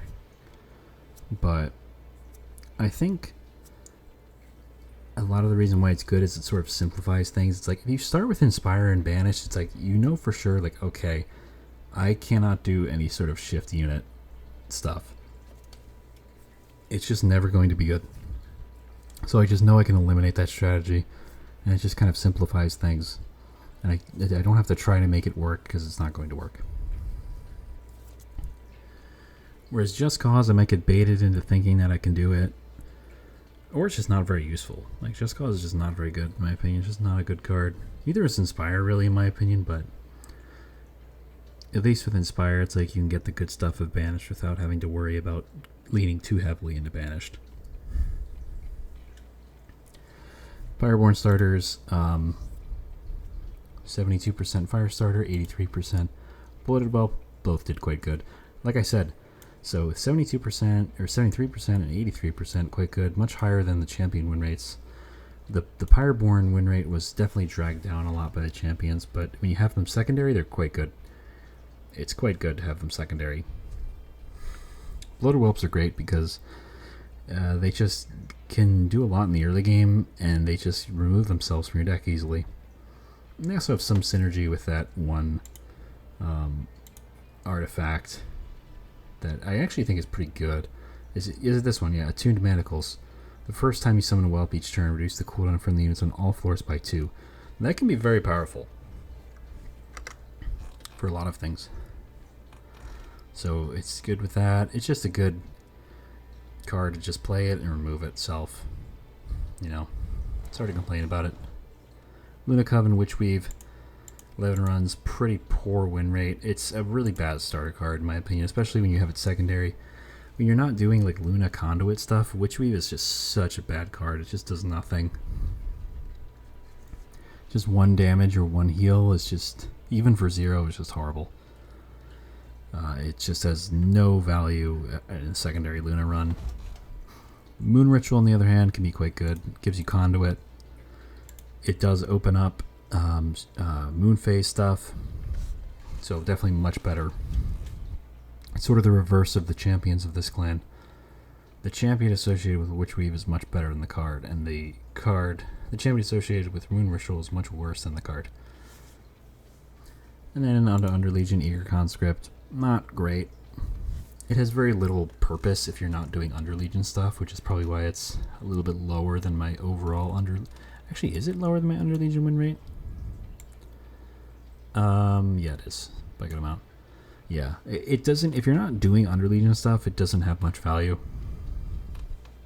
And Sport Touch is just like fine. It's about equal to my Under Legion win rate. It's just a fine card. It at least does something. It's a decent ping. It's kind of a bad ping because it doesn't work immediately. So your units on the floor will still take damage, but the thing will die at the end of the turn. I don't know. It's also like some supplemental boss damage. It's like an okay card. I don't think Sport Touch is great outside of, well, I mean, even in Madame Lion's Mane runs. I think Lion's Mane kind of covers up how bad this card is. I think it's kind of a bad card, but I did decently with it. It's like fine. Only 7 secret ingredient runs. I did lose one of them. I don't think you should really lose this. Like, I feel almost kind of embarrassed that I lost a secret ingredient run and that I only had 70% win rate with the Recce because secret ingredient is just so good. I don't know how I managed to do that. But Erratic Assistant, so Erratic Assistant had the highest runs. I had it 17 times. Yeah, 17 times. 76% win rate, so it actually was a little bit lower than my overall Lazarus win rate. Which makes sense. I mean, they're like okay, but they're not doing that much. And the weapons just aren't that useful if you're not doing like any kind of like Baron Grail stuff or Pincushion. It's still a pretty good card though. Smith, 75%. I mean, both of these, Salvage and Smith, were about the same win rate as my Railforged win rate. Salvage, I think, is too low, though. I think this is just skill issue for me, too. I think I should have won more runs with Salvage. It's just the second best starter in the game behind Secret Ingredient. Torch and Queen's Impling both did pretty decent. Queen's Impling actually did quite well, surprisingly. So Restore and Root Seeds. So Root Seeds actually performed pretty well. A little bit better than my Awoken win rate overall. And then Restore a little bit worse, interestingly. Which is weird because I think Restore is like pretty good now. Clicked on the wrong tab.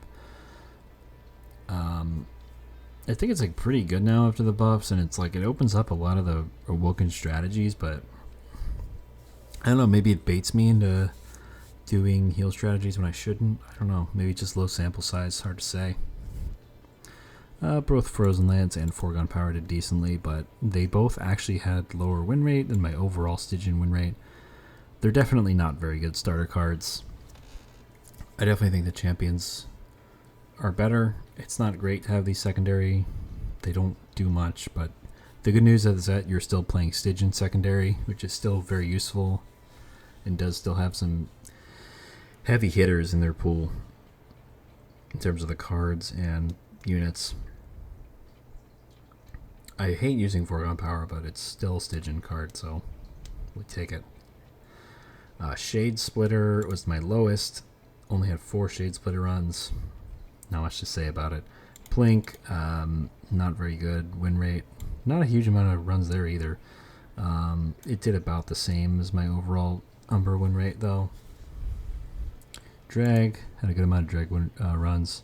75%, but yeah, that's a little bit lower than my overall melting win rate, but about the same. Same with Primitive Mold, not much to say there. And Fracture and Echo Break both pretty low, not too far off. I mean, I don't think there's really anything super interesting here. Like, I think it's just like Just Cause I wanted to talk about, and the fact that like my Pyreborn secondary is like much higher win rate than primary, and the difference here between these two, and yeah, not much else to say. I think in the secondaries we can move on to Pyres. Just thought it'd be interesting. So let's see. So the Pyre had the most was Pyre of Entropy, and the Pyre had the least was Malika's Pyre.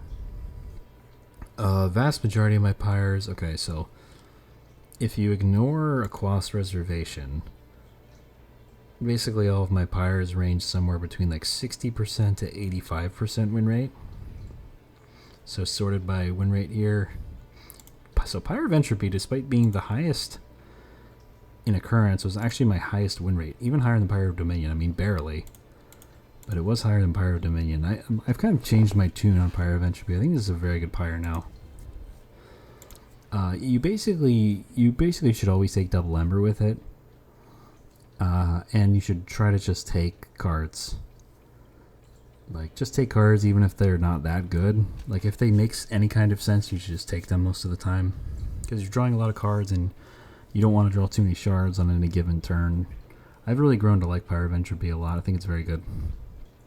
I still don't think it's better than Pyre Dominion.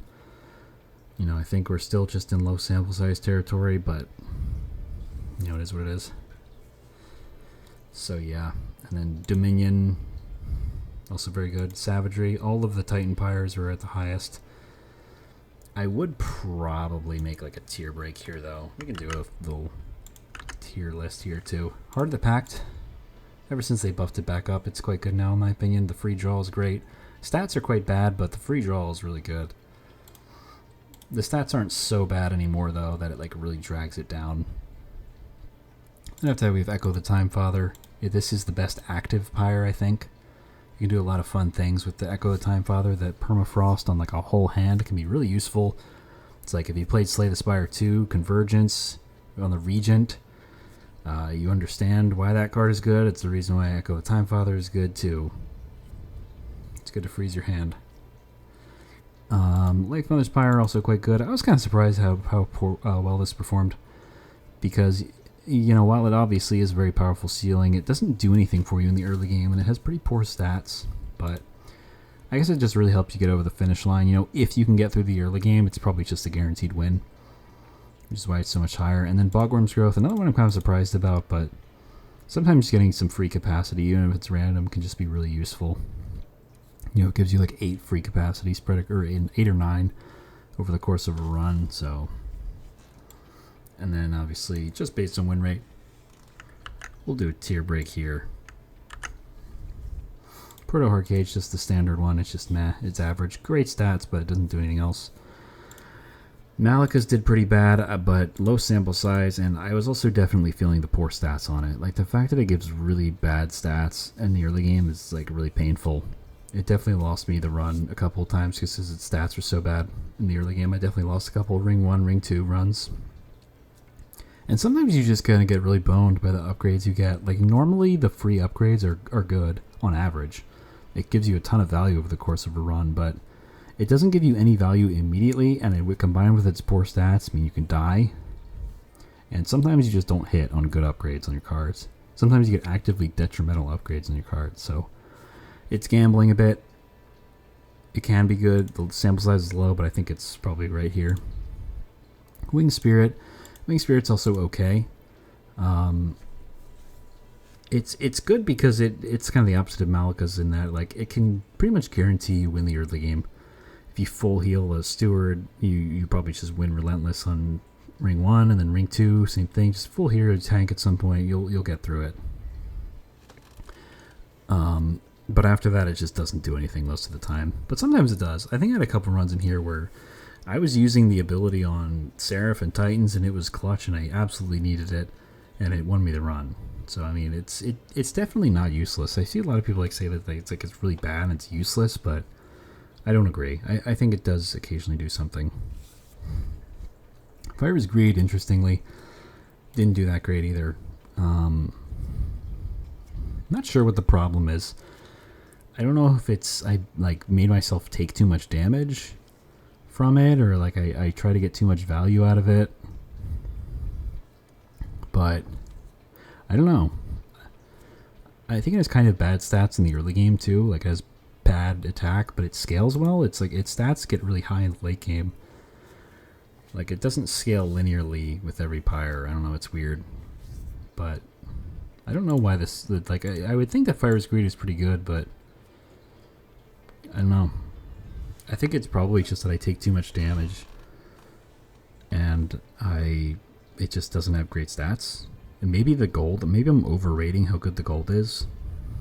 Like, you might get an extra like 30, 40 gold if you're just taking shards every fight. So maybe that's just not that much gold. It doesn't do that much over the course of a run. I don't know.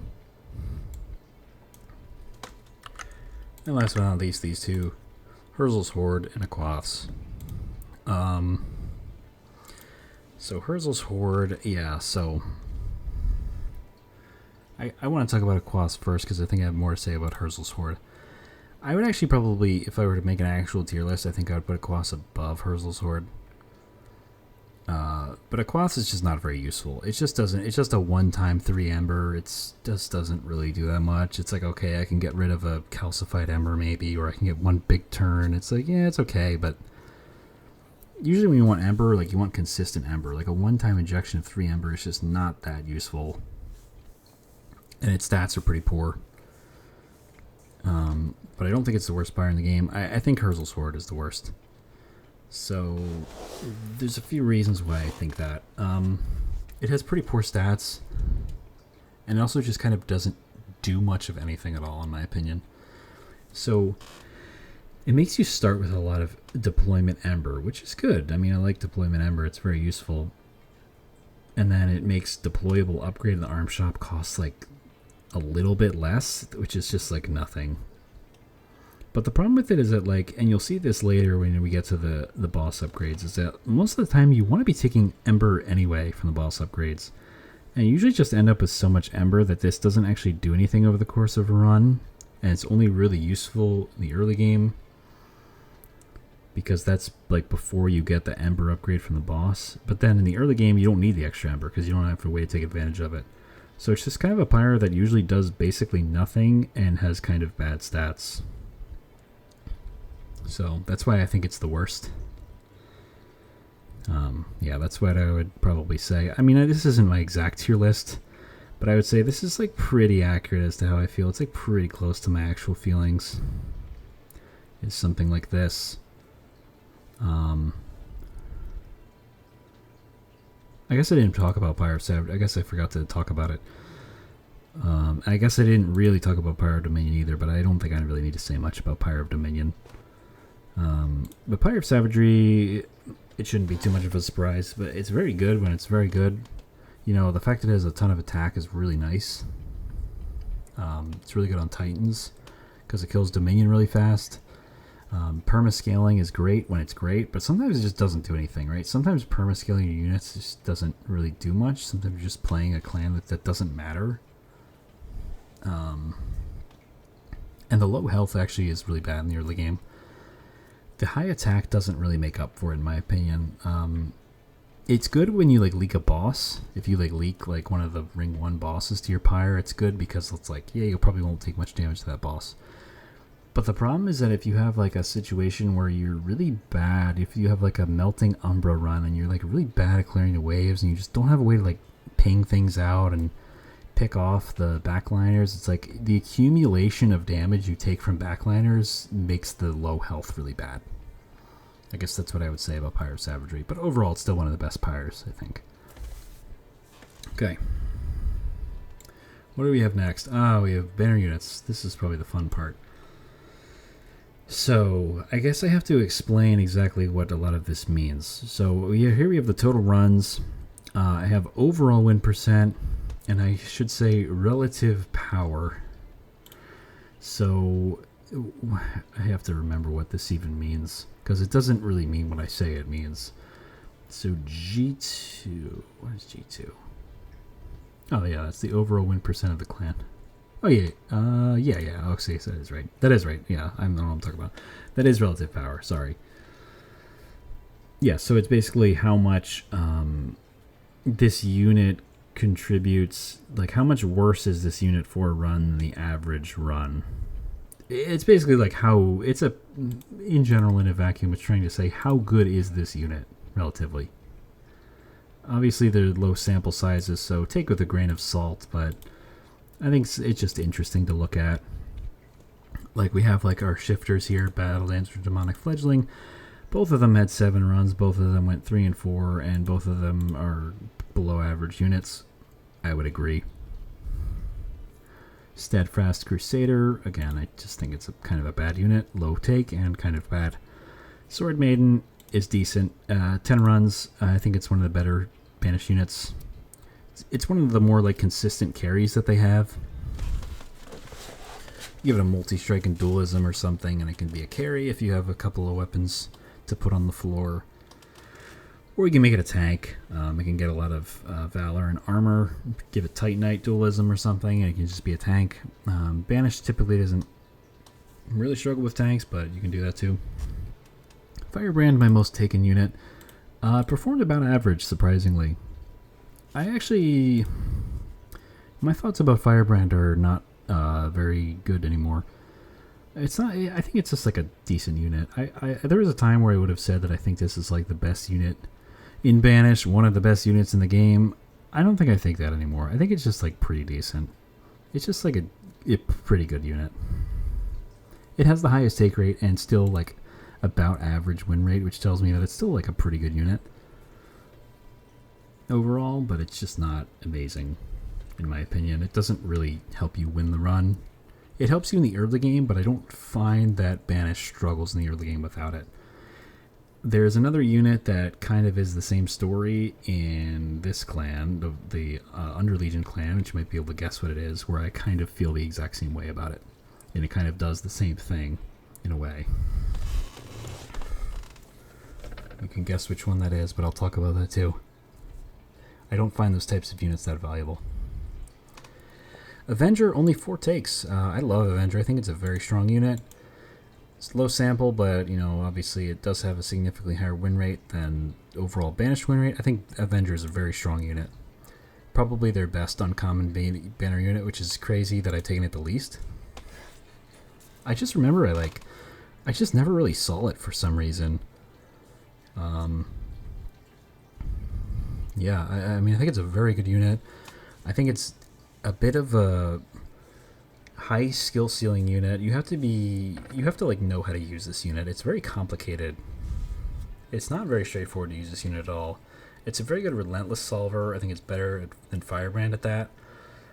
It can be a good tank. It can be your carry if you have a way to give him like multi-strike or trample or something and scale him.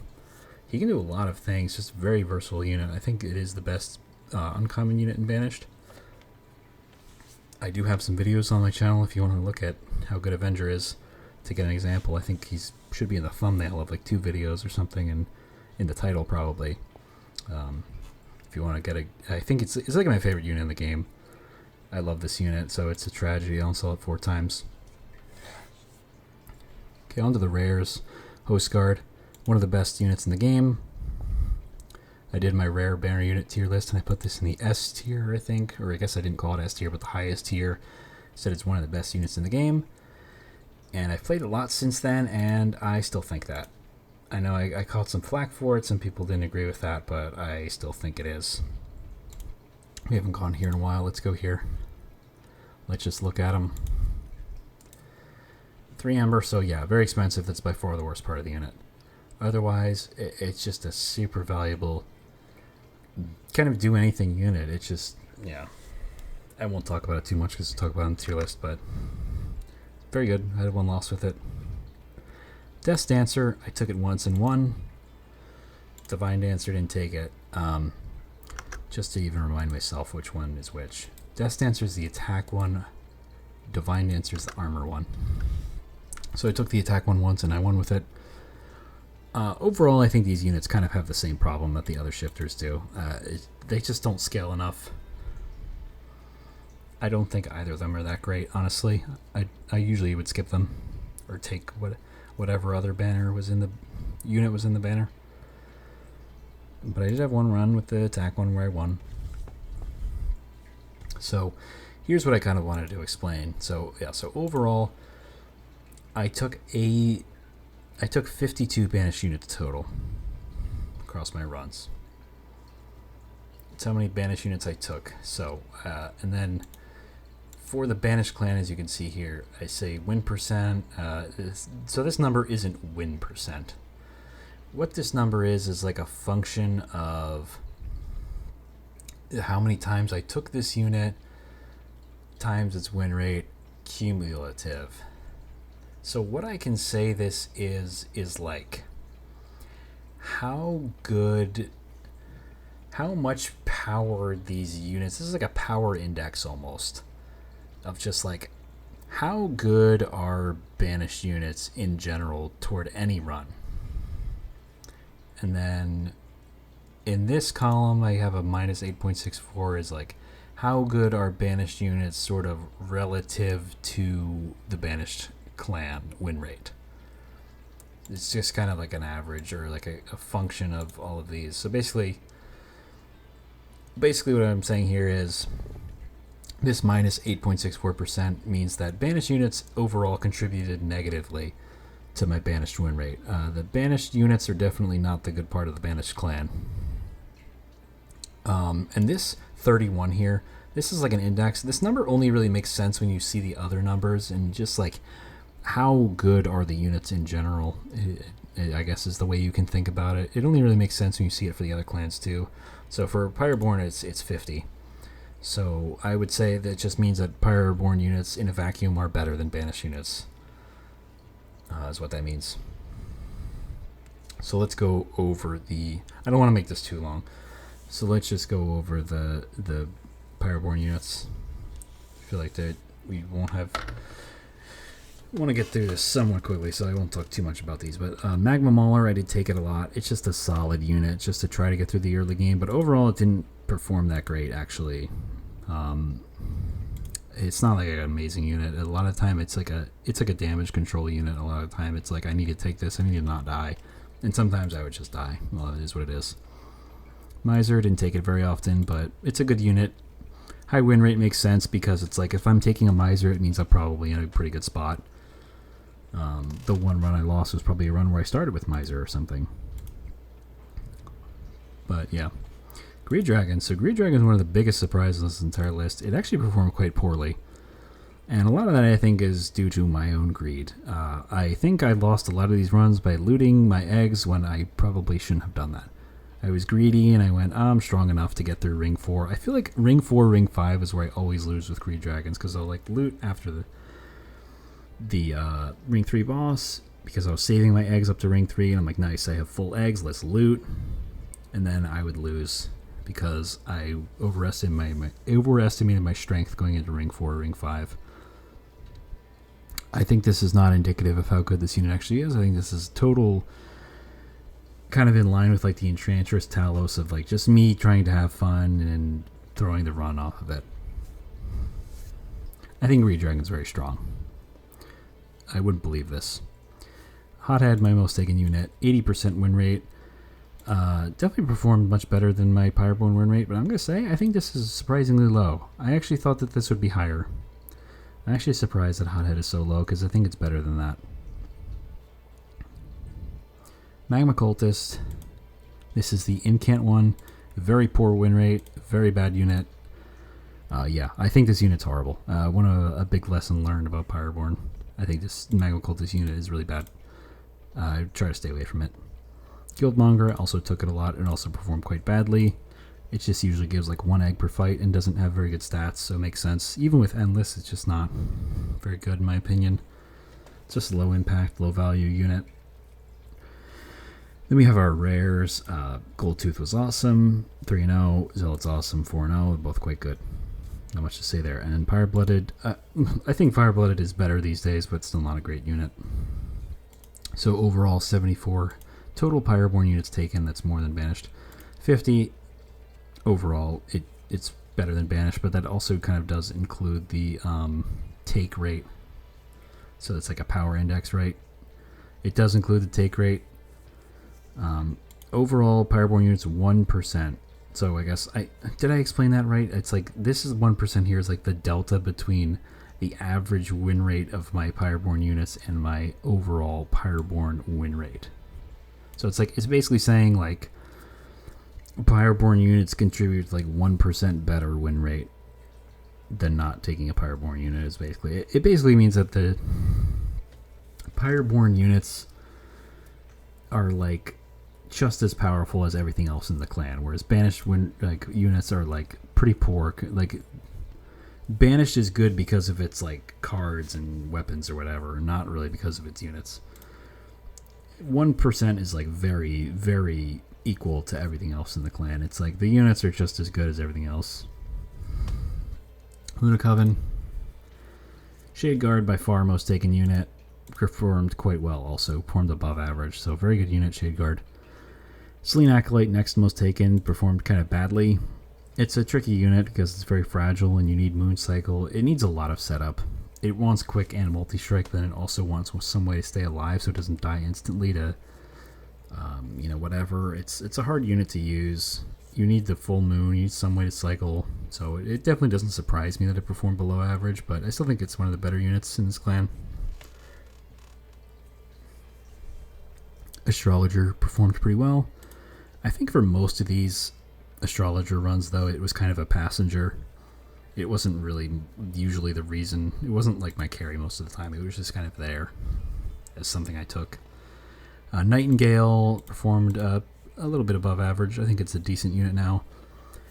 I think it is still somewhat kind of reliant on the Eclipse Chamber, New Moon Room, but I actually think a couple of these Nightingale runs were Pyre of Dominion runs where I found Eclipse Chambers and then I took it because Eclipse Chamber is just such a high value card that, I mean, you get it out of Pyre of Dominion, it's like you should just take it.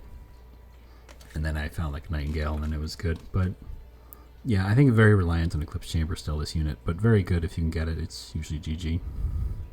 So Lunar Priestess only 4 takes, 100% win rate. I mean, this is another one where it's like, I don't know how I only took this unit 4 times. I just like never saw it. It's a very good unit in my opinion. It just does everything the clan wants to do. Conduit, Moon Cycle, cheap, 1 space.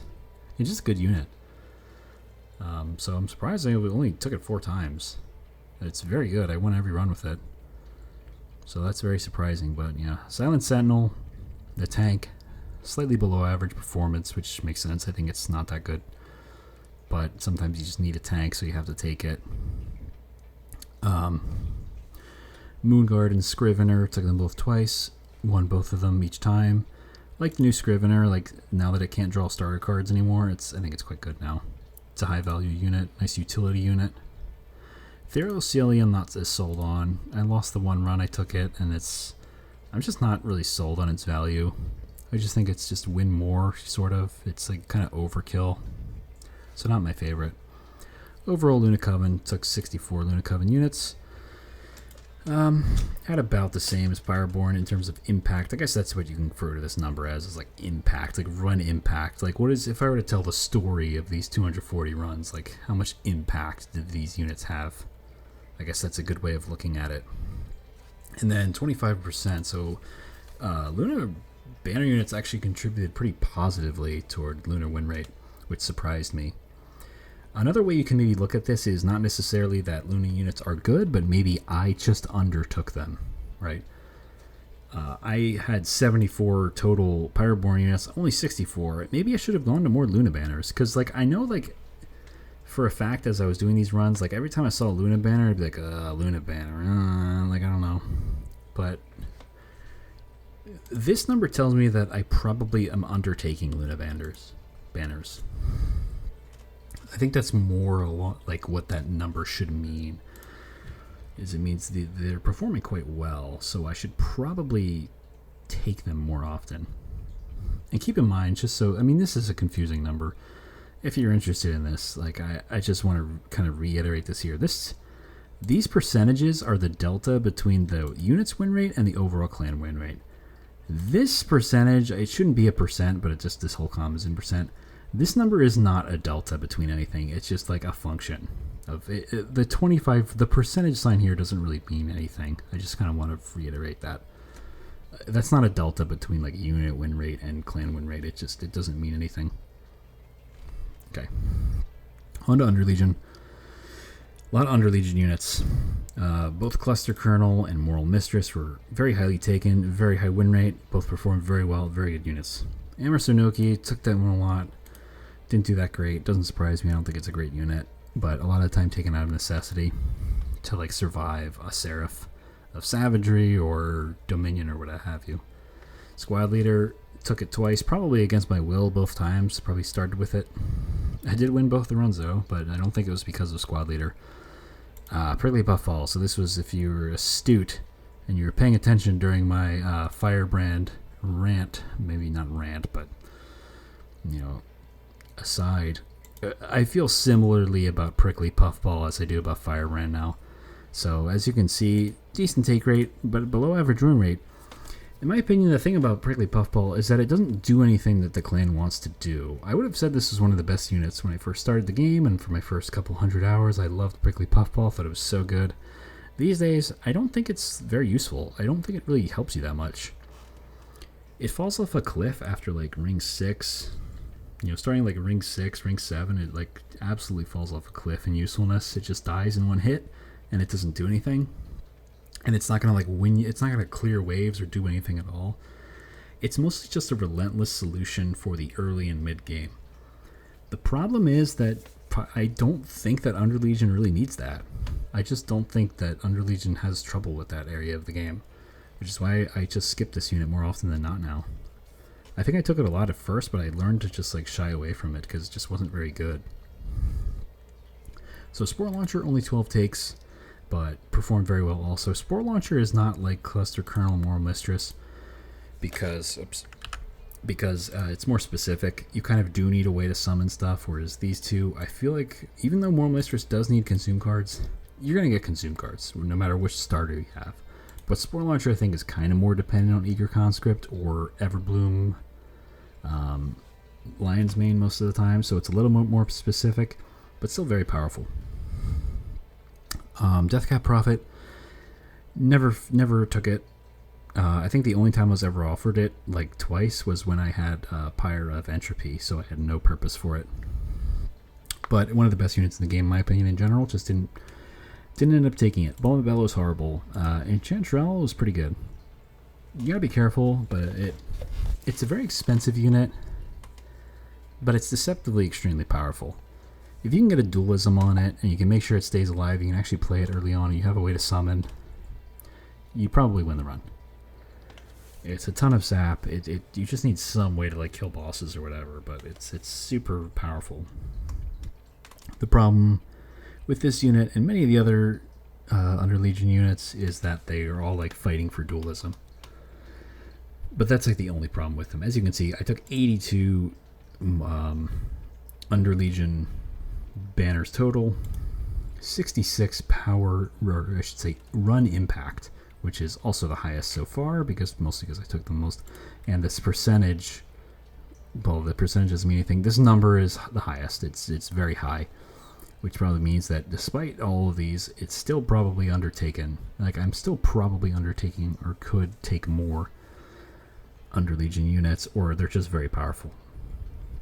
And the thing is, when I was like halfway through this exercise, I started to notice that this number was very high for Underlegion, and like my take rate for Underlegion banners was like kind of low at that point, because I was like, oh, they're kind of specific and they're kind of like cannibalistic, and it's like, they're like combo-y, and like I don't want to like go to an Underlegion banner and see like something that's doesn't help me because they don't have like multi-strike usage, or like it's hard to like get over the finish line with them a lot of the time. I thought they were like too specific, but this is kind of the value of doing something like this and tracking your data, is that like I noticed over time that in the first third to half of my runs that my Underlegion unit performance was like really good, and I started to lean into that and just take like every Underlegion banner I could, and like you really see the power. I mean, they're actually very powerful units. And the funny thing is, the one that I used to think was the most powerful is not actually one of the good ones. I think it's these three mainly: Cluster Kernel, Moral Mistress, Spore Launcher, that are really good. But I think Prickly Puffball has its place, as does Emerson Noki. The only real whiff is Squad Leader, but that's, yeah. Okay, Lazarus. Hulking Mass, actually slightly below average. I used to feel when I first started playing this game, I thought this was amazing. Don't think it's that amazing anymore. I just don't think it serves a huge purpose. You typically don't need like a huge tank in this clan. Test Subject Alpha, 11 takes, very high win rate, performed very well. 2 losses, or is that 1 loss? Is that 1 loss or 2 losses? I think that's 1 loss, right? Yeah, so maybe 1 loss. Yeah, very good unit. I don't think I need to explain that, even after the nerf. Makeshift Golem actually performed pretty poorly. Kind of the same thing as Hulking Mass, but I don't know. These days I actually only like Makeshift Golem a little bit better than Hulking Mass, just because it's 1 ember and 2 space as opposed to 2 ember and 3 space, but still didn't perform that well. Plague Doctor, Plague Doctor didn't perform great either. I think Plague Doctor has the same problem I was talking about earlier with Mad Scientist Ureki. It's just really bad against the Titans. That's my main problem with Plague Doctor. It's just really horrible against the Titans. And it's like, it's really bad at getting, like, those sap curses are really bad against Plague Doctor. So it's like, if you don't have a ton of health, you have to play them, and it's like, it really hurts your damage even more when you're like already really hurting for damage with this unit on Titans. This is kind of my problem with Plague Doctor. I don't think it's that good just because of Titans. Meat Hook is actually my most taken unit.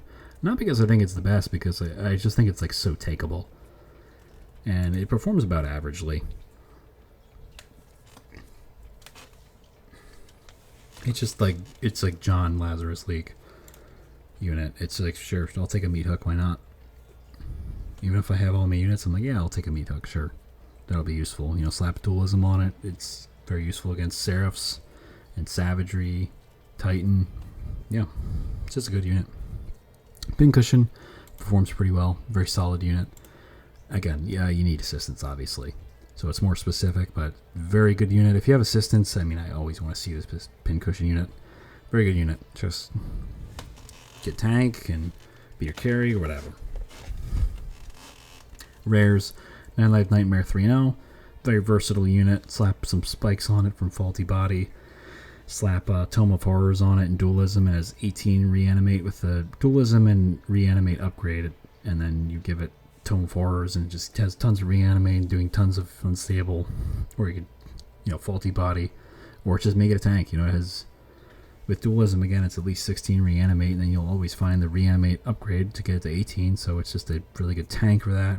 Just a really good, versatile unit. Reforming Use, the same thing. 100% win rate, 2-0. Very good carry. A little bit more specific. You usually do need secret ingredient for the Reanimate, and it sometimes is fighting for Reanimate, but it gets out of control really fast. It's a really good unit. It usually is like 500 multi-strike carry, and you just give it a bunch of Reanimate, and it just goes to town. Hydra Armed Horror, lost my one run with it. It's bad. It's a bad unit, I think. The fact that it eats the weapon is bad, because it just kind of scales its multi-strike, and then you need to have some way to scale its attack. And Lazarus League doesn't really have great ways to scale attack, other than secret ingredient, but then the problem is you don't have weapons for it, so I don't think this unit's good. Overall, Lazarus League, pretty decent take rate. Run impact, pretty decent, but overall negative clan impact. So Lazarus League is not good because of its units. It's good because of everything else it does. So Rail Forged, 21 takes on Crucible Steward, and even then it performs above average. Definitely best unit in the clan. Dare I say, maybe best uncommon unit in the game. You always want this guy. I mean, even with Smith, just such a good unit. Just slap an attack on it. 2 attack upgrades from the shop. Or, you know, you can get Smidge Stone, or you can get like a Pulley Claw. Just get a bunch of them on the floor and just, yeah, forge weapons onto it. Big attack. Just very consistent, very solid win condition. I feel very confident every time I see this unit. So this is what? This is 6/7, so times 3. So I had 3 losses with it somehow. I don't know how I even did that. Conductor Steward, it's a fine unit. It's like a 13 times. It's pretty takeable, but about average, I would say. Steel Steward, about average, maybe a little below average performance. It's a good tank in a clan that I don't think really needs tanks. It gets lots of armor from forging and stuff. It's good specifically, I think, if you're worried about Seraph, Dominion Seraph in particular. It can be good against Savagery Seraph too, but...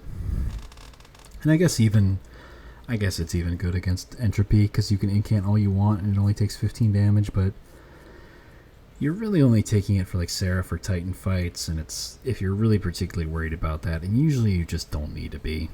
most of the time I took Steel Steward was I either started with it or I was going against Dominion Seraph specifically. Because Railforged actually doesn't have great ways to deal with Dominion Seraph, I find. But that's it. Forge Steward. Look at that. Beautiful win rate. 93%. 14 takes. Very powerful unit. I love Forge Steward. I think this unit is very, very solid. Endless is what you want for this guy. You really want to put Endless on him. I don't see that a lot, I guess. Endless is what you want on him. Because you can elevator him. You can keep replaying him for more Forge, Infinite Forge. And when he dies, you can, if you used all your Forge points on all your weapons, now you have whatever excess Forge he gave you to forge him and replay him, and he's huge. And then you just get him up to like a huge, huge thing, and you just can kill bosses with just him in the early game. And then he continues to provide value. You play him like a Titan Sentry or something, right? With like Endless on the bottom floor. And he doesn't kill waves, but he just gives you a ton of value. Yeah, love seeing this unit. I think it's somehow underrated unit. Yeah. Pyre Steward. This thing is weird. I don't know. It's like fine. It's kind of a bad unit. Never really want to be taking it. I think I just started with it a lot. Salvage Machine. So Salvage Machine feels very takeable, but it actually performed pretty badly. It's a weird unit. It's something that like you need to be able to fit it on the floor, I guess. And its value is like not super high. It gives you a lot of Forge, but I don't know. It's just way worse at giving you Forge than Forge Steward, in my opinion. And it's also needs to go on the floor somehow. I don't know. I don't think it's a bad unit. I don't know why its relative win rate is so low, because I think it is quite pretty good. But I don't know.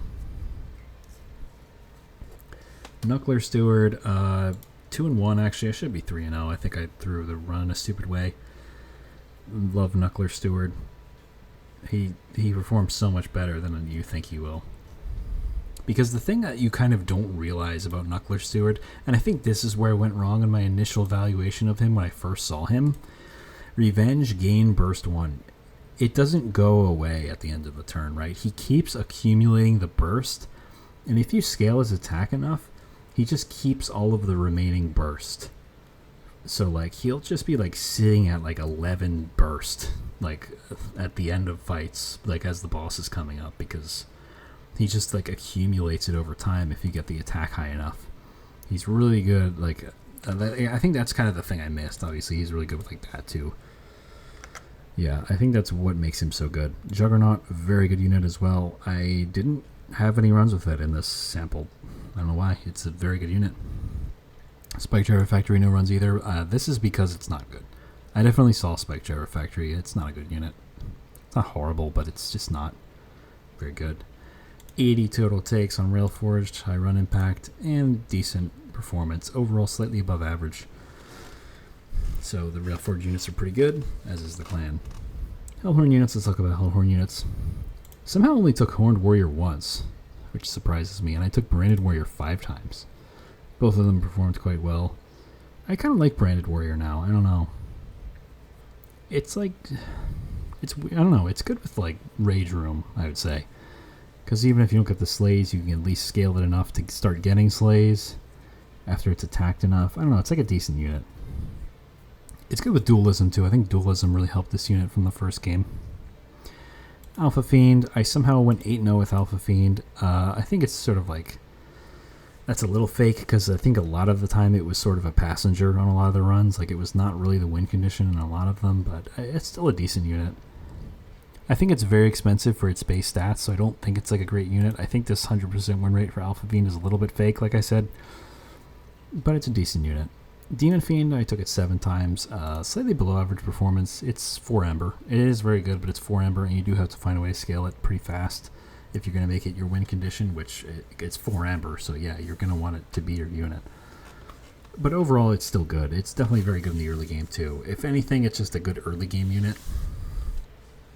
The thing that sucks about it is that if you see a -1 Ember trial, you're sad in the early game. Because you literally can't play it if you take the trial, which you don't want to do. So usually it just means you don't get a trial. But good unit. Steelworker. Pretty good unit, performed pretty well. Good dualism taker. Rail beater, another very good unit in my opinion. Very strong rail beater. Good dualism, good titanite, multi-strike. He can be your tank, he can be your carry. He does a lot for you. Melee weakness is very powerful. Deranged brute, very powerful unit. He's like a weird totem that like massively amplifies your damage. You don't need much rage. Apex Imp, I went 1-1. This is another one where I threw the run in a very stupid way. I really should be 2-0. Consumer of Crowns, I took it once because it was curious and it won, but it wasn't because of Consumer of Crowns. Overall, pretty low take rate. Lower but decent impact. Really high run impact. So what this says to me is that I didn't take enough Hellhorn units. Which kind of like Luna, right? What I said earlier, where it was like throughout this exercise, I was kind of like, every time I saw a Hellhorn banner, I was like, Hellhorn banner. But now I'm like, actually, I think Hellhorn banners are pretty good now. I think I underestimated them. I think this high percentage is because I need to take more Hellhorn units. I'm undertaking them. Let's go to Awoken. Husk Hermit, our sweeper, 13 takes. About average performance. Which surprises me, because I think it's quite a good unit. I think it was I think the reason why it's like lower than I would expect is because I think I was getting used to the new revenge thing, how it says revenge. So I think that baited me too much into like, it has revenge plus 3 attacks, so I was like, I'll put it in its own floor, I'll put it in the front. And then like, but the problem is like a lot of time, this revenge thing can be ignored. A lot of the time it should just be used as a sweeper, as your backliner. And like if you have plenty of scaling already, you should try to put like some other tank in front of it and just ignore this revenge thing. I think the problem is I got baited too much into playing into the revenge thing, and I didn't need to in a lot of these runs. So I think this should be probably higher if I played better. Animus Will, on the other hand, really, really good performance. Really good unit. Just have his innate multi-strikes. Yeah, a little bit surprising to me that this unit performs so well. 92% win rate and 13 runs. Because, I mean, Awoken just doesn't really have that many ways to scale its attack. But I guess if you can rely on your other clan and get something, I mean, I guess you can make it work. Animus of Speed, 50% win rate, pretty bad performance, doesn't surprise me. I think even with the buffs, Animus of Speed is just like, it's just okay. It's like a meh unit. Shattered Shell, the other sweeper, also performs quite badly. I think Shattered Shell, the main problem with Shattered Shell is it's a bad unit to start with. It has really poor stats. And I guess that's it. I mean, it just has really poor stats. Really bad starting attack, really bad starting health. That's the main problem with it. I still think that's low, though. I don't know. It still says sweep on it, so it kind of surprises me. But Awoken, again, is a clan that doesn't really have ways to scale its attack. So I guess it makes sense, but then that's also why Animus Will being so high surprises me. Yeah, I don't know. Awoken Hollow, 9-0. Perfect win rate. Awoken Hollow, I think I rated pretty poorly on my initial tier list. But maybe it's good. I don't know. I think Awoken Hollow is actually a good unit. I think I kind of underestimated it. It's a good tank. It's decent value. With the new healing stuff, the new healing items I talked about. Definitely very good. Thorn Hollow, same thing. Didn't perform quite as well, but I really like Thorn Hollow, my favorite unit. I think it probably should be slightly higher win rate and impact, but I think I overtook it because it's a fun unit that I just try to make work more than I probably should. Steel Singer, 0-2. So Steel Singer was buffed. But I actually don't know. I don't know about this unit. It still costs 3 Ember and 4 space. I don't know. Even with plus 3 attack, it's definitely a good scaling plan, but it still needs to survive somehow. Like I said, like even if you can full heal it, 120 max HP is like still not that much for the late game, and it can only be played on its own on a floor unless you give it Smidge Stone, which you can. But then, like, it's a lot of Ember, you can't play a lot of stuff. It's definitely a good unit that scales pretty hard, but I don't know. I don't think it's that good still. Wilting Sapwood. I have one take on Wilting Sapwood. I think this unit is quite good. I think it's just a great unit to just slap on the floor and just give you a bunch of Ember. You give it Endless, right? It could even be a tank if you give it like Titanite and Endless, but usually just Endless, right? Same thing, like I said, Forge Steward. We'll talk about Titan Sentry, I guess. Like, you know, just give it Endless and stick it on the bottom floor and just let it collect value. Good unit, I think. Just a bunch of free Ember. Vine Mother, it's a fine unit. I took it once for some reason. It's a tank. Gives you stings. I didn't do a sting strategy with it. It's just like a fine tank sometimes. I think I just took it because I needed like something to stick in front of something else in like the early game, and I saw it like my Ring 2 banner or something. It's like a fine unit. Overall 69 takes, so pretty decently high. Run impact high, and win rate good. So overall, Awoken units are good compared to the Awoken clan in general. Now here's another, here's a real big humdinger. The Stygian units, great units here. I mean, Siren of the Sea, 8-1. Nameless Siren, 7-0. Guard of the Unnamed, 4-1. Titan Sentry, 20 takes. I am 18-2. Cold Kalia, 13. Whatever that is. I don't know what that is. That's like 11-2 maybe, or like 10-3 or something. Well, let's see. 10-3 would probably be less than 75%, right? So it's probably 11-2. Icy Silliphite, 8-0. Offering Monument, a rare unit I found 6 times. Took it every time, won every single run. Great unit. Lodestone Totem, 3 times. Every single run. Great unit. Ilgorgon only found it once, but great unit. I mean, this is just banger after banger unit. The best banners in the entire game. Took 72 of them, you know, and then 80. I mean, this is a huge number. I mean, I took a ton of Stygian units, and I'm still undertaking them, and they're still performing massively well. The only unit that has a negative impact is Guard of the Unnamed, and it's like barely, and I only have 5 runs with it. Yeah. I mean, these are all just amazing units. Not much to say. Yeah, like I said, Titan Sentry, Endless, Dualism, great. Icy Silliphite and Cold Kalia, the sweepers. I talked about this a good amount, but the old bread and butter, Frost Piercer on it, Siren Song on the top floor, you'll clear all the waves. Frost Piercer especially merged with the either best merge for Frost Piercer, where are they? Bloodthirsty Blade? I mean, even Glass Cannon if you can make that work, but also Swift Steel Dagger for the free quick. Yeah. And then the Sirens, self-explanatory. I did take Siren of the Sea more, or started with it more, or whatever. I do think Nameless Siren is a little bit better just because it takes more upgrades. It takes Dualism, particularly. Yeah, Dualism Multi-Strike, it scales faster than the Siren of the Sea, and if you are worried about keeping alive, then Incant Armor is a cheap upgrade. Dualism and Incant Armor, Nameless Siren is fine. Just stick 2 or 3 of them on a floor, take a capacity upgrade, and then put a Smidge Stone tank in front, or maybe not even a tank. Put Tethys on the floor. You can have a holdover Frenzied Swarm or whatever. Yeah. Siren's very good. Siren Ski is good, it just doesn't scale as fast. It's like a kind of worst of both worlds in that it scales its health, but not enough to feel great about it. And it scales its attack, but less than the Nameless Siren. It's still great. Obviously, I'm not 8-1 for Siren to see, so still a very good unit, but I don't feel as comfortable with it as my carry as Nameless Siren. And that's about all I have to say. I guess I should talk about Offering Monument. They changed it. It used to kill itself. It used to be like -5 health per every incant, and it would go away. I thought that iteration of it was very good too.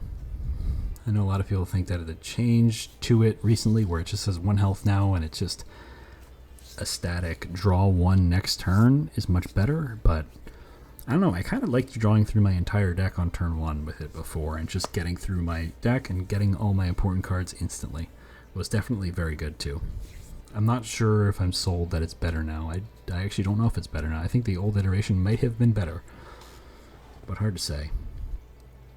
Let's move on now to Umbra. Crucible Warden, That is the damage shield, the dog. 3 takes. Crucible Collector, that's the lifesteal one, 12 takes. So 3-0 on the damage shield, and then 9-3 on the lifesteal. So both performed pretty well. Overall, I think you can guess which one I like better. The lifesteal one, for one reason, really only. I'll show you why it's better. Lifesteal one, 30 attack, 35 health. Damage shield one, 20 attack, 30 health. There you go. It's the base stats. That's it. It's better because it has better base stats. It's a better unit to take early on. Hits the breakpoints faster. You just need like 1 attack morsel and multi-strike for it to get through the 65 health, what are they called? Champions? Yeah, like things like that. Yeah. Overall, most taken unit, Morsel Maker just provides the most value by far. Great performance as well. Morsel Master also fine. Good pairing with Morsel Maker, and it's sort of a morsel generator. If you already have morsels, like Shade Splitter particularly, it's like a good way to get more value, more mileage out of your morsels. It does let you do like Glutton Penumbra with a Morsel Master on the floor, and then you just need 1 morsel every turn to get 2 eats, and then you can also maybe support another Gorger. Like Alloyed Construct, which I think is a bad unit actually now. I've decided this is kind of bad. I don't like it very much. It's nice it has multi-strike, but it doesn't do anything else. I'd rather just have one of the dogs, I think, if I wanted a Gorger unit. Then Shadow Eater, 11 takes. Very poor performance. Unlucky, I think. I don't know. I like Shadow Eater. I think it's a good unit. The problem is it gets like hard countered by every single variant of Seraph. It just dies to Dominion. You can't eat against Savagery because the sweepers just kill your morsels, and then it can't eat against Entropy because of the silencers. So like, in order to make it work, you need to be against Entropy and have like a Permafrost or Holdover like ping card to take care of the silencers. Or if you're against Dominion Seraph, the tech against Dominion Seraph that I tried was actually Endless on the Shadow Eater. I think that Endless is like the tech, because he's going to die to the corruption. So you need to give him Endless. So that's the tech against Dominion Seraph with Shadow Eater, if you're wondering. Still negative win rate though. I don't know. I still think I think you can't take Shadow Eater against Savagery Seraph. I have tried it and I did win with it. And the way that I think I did it was like Holdover Intrinsic Feast. I think that's like what you have to do against Savagery Seraph. You have to do like weird stuff, which is probably maybe why its win rate is so low. Is that like in order to make it work in the late game, you have to get weird. You have to do like Holdover Intrinsic Feast against Savagery, and you have to give it Endless against Dominion, and it's like you have to have like a Holdover Permafrost Ping against Entropy. It's just asking for a lot. And it's like not that good in the early game because you don't have like a consistent stream of morsels. Even starting with Shade Splitter, it's like you're not guaranteed to draw a morsel every turn in the early game. So it's like it's not really strong at any point in the run. It also, even with like eating a bunch of morsels, a lot of time doesn't really take care of Relentless on its own. I don't know. I think it's overall an underpowered unit.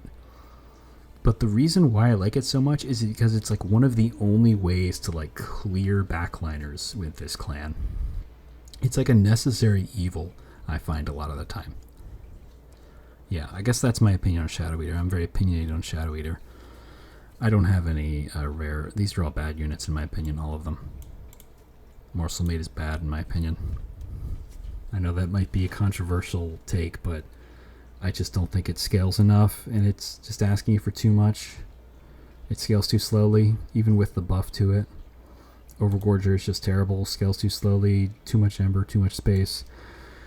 So the new Shadow Siege maybe has a place, but I don't know. It needs like Smidgestone and Multi-Strike, and then you need to be Ember Drain on your first turn, which is not great. I don't know, I haven't really tried it, honestly. I kind of like the old Shadow Siege that cost 6 Ember. I don't know, I kind of like that one better. I don't know if the Ember Drain, but now costs 4 Ember, is worth it. I'm not sure. I haven't played with it, so I don't know. Overall, 56 takes, and then positive impact. So overall, the Umber banner units, I think, were undertaken.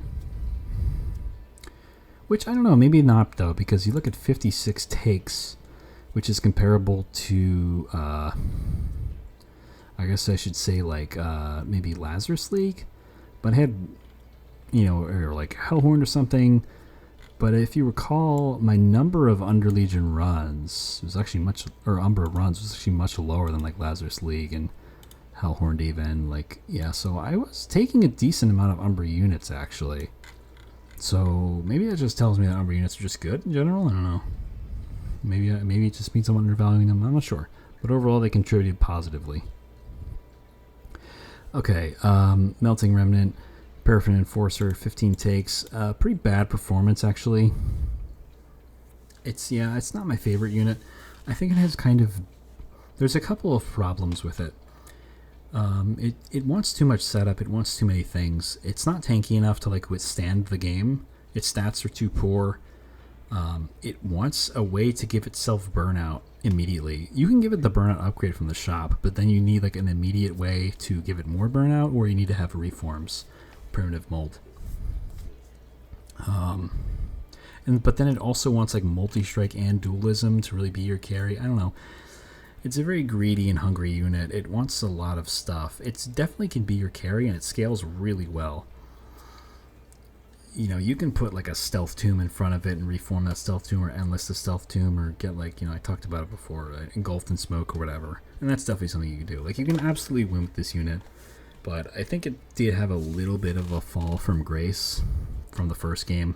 Now that you can't infuse it into drafts or put drafts into it. It's not nearly as good anymore, or just put a Lave House into it was good in the first game. The infusions were what really made this unit amazing in the first game, but now it's not as good. It still can work though. Luckless Baron, 12 takes, about average performance.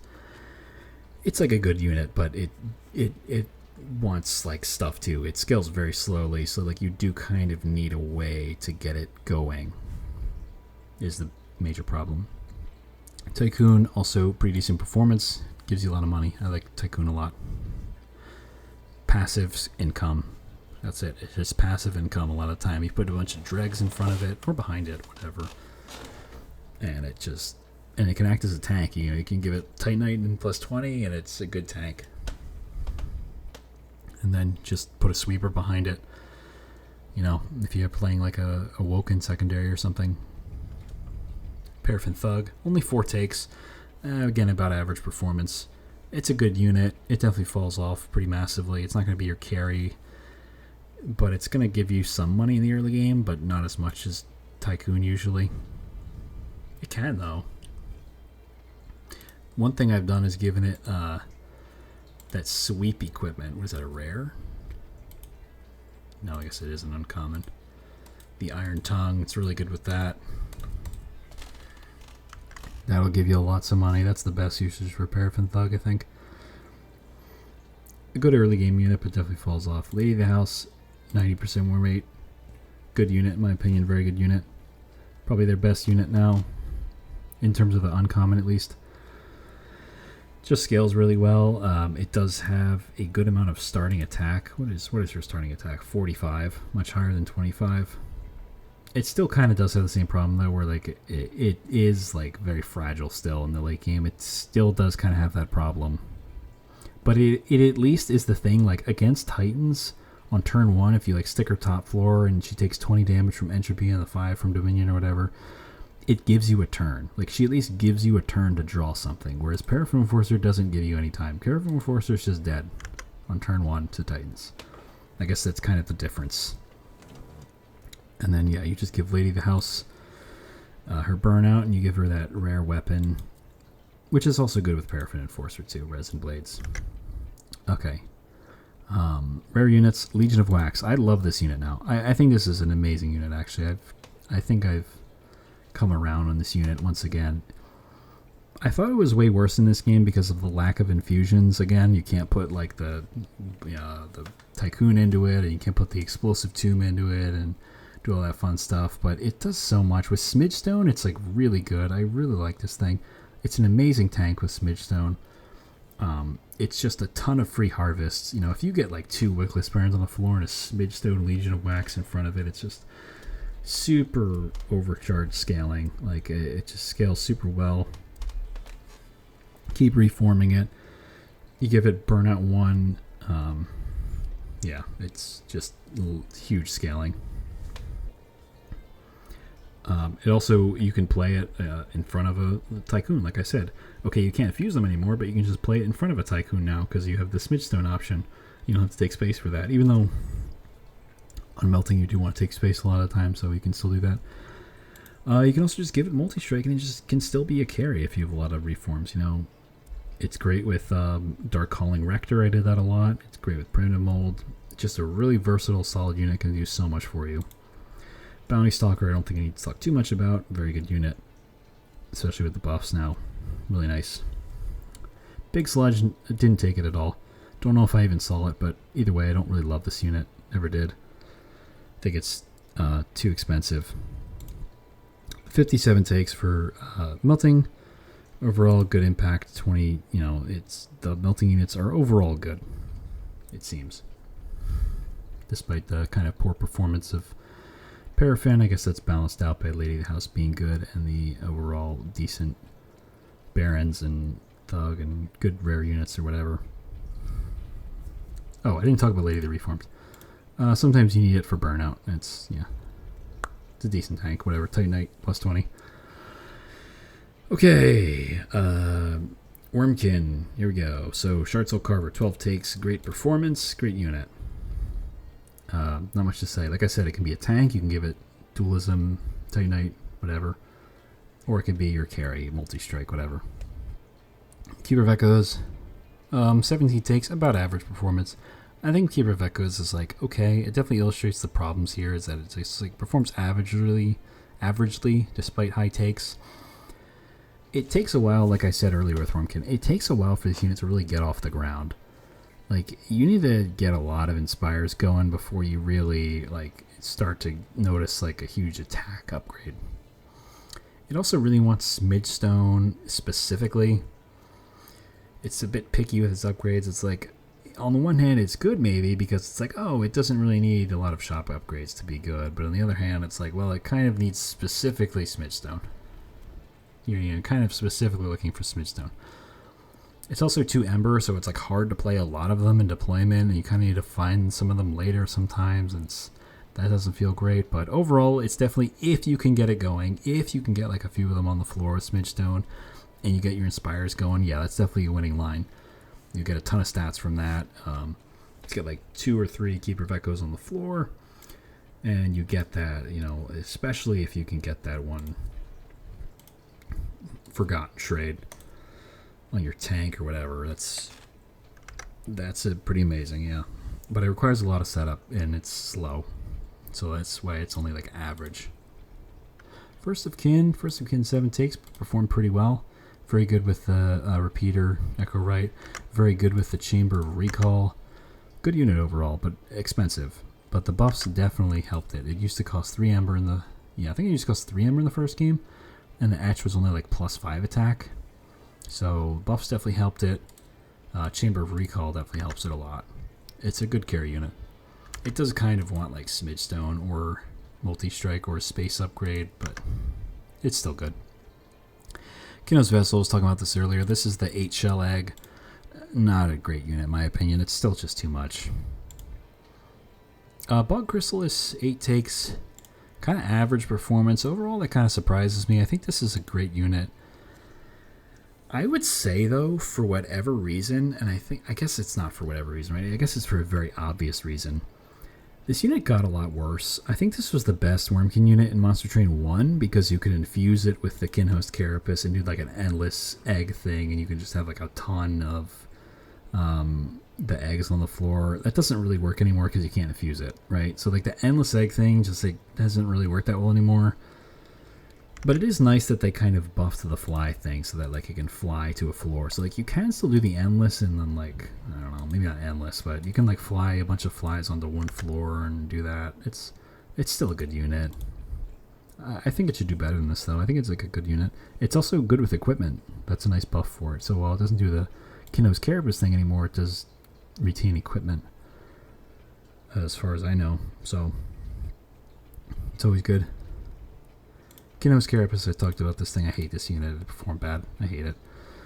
Glareminder and Glugsider. Only took them once, lost the run. And yes, the run. It was the same run. And I shouldn't have lost it. I don't know. I think I played it poorly. Overall, I do think these units are pretty good, though. I think Glareminder is great. Utility unit. It's not going to win you the run on its own, but it does so much for you. Gives you so many crystals. Gives Reap. It's a good unit. Glugsider, I'm less like positive about, but I still think it's like okay. It's mostly a good tank with like Smidge and Titanite. It's a really good tank, and then it can just like eat something, which is like fine. But it costs like a lot of crystals to eat something. It's like okay. Bugsy Cocoon, you know, I didn't take it, but Kinno's Vessel, 8 shells too much, 12 shells definitely too much. So 57 takes. Overall, exactly even run impact. The units are about as strong as the clan is in general. And then there we go, Dante the Dependable. I kind of didn't want to ever take him, but I got scared in some of the runs. And I took him twice. And obviously I run with both of them. And I never mentioned this. I guess if you made it this far, I guess I didn't mention, kind of failed to mention this, but the reason why I took him is I was scared of losing my streaks in a couple of them. The highest streak I got was 20. I'm sad to say I didn't get 24 of all champions. I was really hoping to get 24. Unfortunately, 20 was the best I did. Best streak I did. I guess I should have led with that in the video. I kind of forgot to mention it. Overall, here is the clans sorted by overall run impact. Okay, so I do it all 3 times, right? So overall run impact, Underlegion and Stygian are the same. Then Railforge, Lazarus League, Awoken, Pyreborn, Luna, Melting, Hellhorned, Umbra, Wormkin, Banished. So, you know, Wormkin, Banished bringing up the rear like they were in the clan tier list. However, Underlegion, while being like a middle of the road clan in my overall win rate, very good in terms of the units. The units are what makes the clan. Yeah. I think that's the main story there. And then in terms of like how good the units are relative to the clans, Stygian by far. Stygian is really being helped by its units. As is Hellhorned, Underlegion. This could also be interpreted again by, am I taking the units enough? Lazarus League is actually most harmed by its units more than any other clan. Yeah, the units definitely aren't what makes Lazarus League good. This isn't necessarily how bad the units are or how good the units are. It's how much better are the units than everything else in the clan, I guess is the way to look at this percentage number. Again, hope I explained that right. And I guess this is just, yeah, I sorted them by total takes. I took Underlegion units the most, I took Hellhorn units the least, which would explain this percentage. If I took Hellhorn units more, this would go up. Umbra units makes sense. I didn't take them very much because I didn't have that many Umbra runs. And because they're a bit finicky with like having multiple Gorgers is never really a great idea.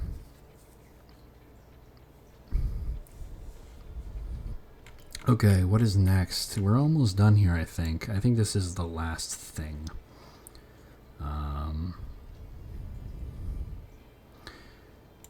Get rid of that. So, crystals, boss gems, the last thing we can look at. So I have the run number, the win percentage, and overall delta between win percentage and overall win percentage. So red, 164 runs, blue, 105 runs, yellow, 49. So I guess the way you can look at that is it's about 150, 150. It's about, you know, you could say that for every 6 boss gems I take, 3 of them will be red, 2 of them will be blue, and 1 of them will be yellow. Overall, red, despite being the highest take rate, actually has the best delta.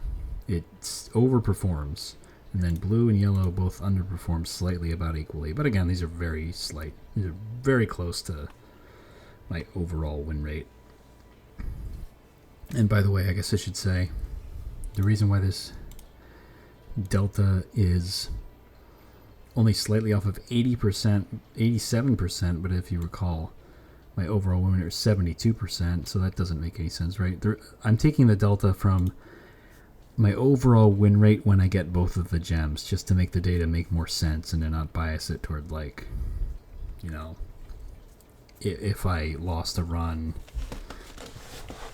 you know, and I only got one gem, if I lost a ring 5, it just kind of makes it messier and confusing. So I just took the delta from how often I'm winning the run when I have both of the gems. So my overall win rate when I take both gems is 87%. When I make it past ring 6, I win 80%, 7% of the time. Yeah, shocker. I win more runs where I make it past ring 6 than my overall win rate. But if you're curious, 201 out of 240. So 39 of my runs didn't make it past ring 6. About 1 out of 6. Okay. Yeah, so that's red, blue, yellow. Overall, you know, we have the configurations of both of them, right? So by far the highest, I guess equally the highest. Red, red, and red, blue were about equal. One red and one, yeah, wait, that's it, right? Yeah, so this is exactly in the order. First gem red, second gem red, first gem red, second gem blue. We're both about equal. Both performed better than average, but red, blue performed the best. Significantly better. And we have red, yellow, low sample, about average win rate, a little bit less. Blue, red, only 6 runs. Obviously way lower than average, but it's a low sample size. Blue, blue, actually slightly below average. And something interesting to note here about this is that these gems are kind of biased to clans. Like, they're not totally independent of the clans. Like, for instance, blue, blue, I would really only ever take blue, blue in Umbra and Railforged. Specifically with Railforged if I have salvage, because I get the free ember, and a lot of time I don't need space. And with Umbra, because I have like an ember drain thing going on, I'm just trying to draw cards. And again, I don't need space with them either, because I have ways to gain space or whatever. So I really only ever take blue, blue in those clans, so the win rate's being brought down a little bit by those clans. Maybe particularly Umbra? I don't know. It's interesting. I would expect blue, blue to perform better than average, but it looks like a little worse. But it's a low sample size again, so it's hard to say. And then blue, yellow also low sample size, but I did win all those runs, so. And then all of the yellow gem firsts are also low sample. 9 runs for yellow, red. Did decently there. 10 runs for yellow, blue. Actually didn't do great there. And then yellow, yellow happened exactly twice. Exactly twice with yellow, yellow. I won both of those runs. I'm pretty sure both of those runs were Pyre of Entropy, Umbra, Ember Drain runs. It just so happened that I had that twice. So I didn't need Draw because I'm Pyre of Entropy, and I didn't need Ember because I have Ember Drain Perils of Production. So I just took yellow, yellow because I literally got 0 value. Yeah. So that's it. Yeah, overall win rate, both gems, 86.57.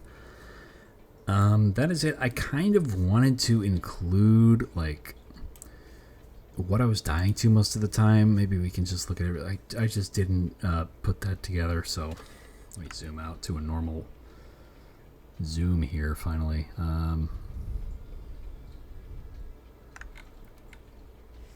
So yeah, here we go. Here's all my data. You can see, like, I would like put like what I lost to.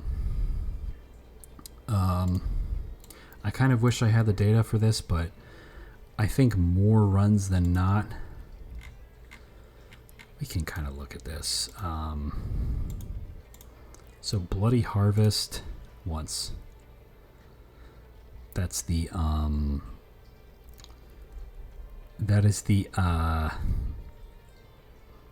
what is it? Strixen Hollow, I think. I think that's the Slay Strixen Hollow, if I'm not mistaken. Oh, test subject alpha. That was my test subject alpha plus. We'll go through this real quick. Titans. I had 7 losses to Titans.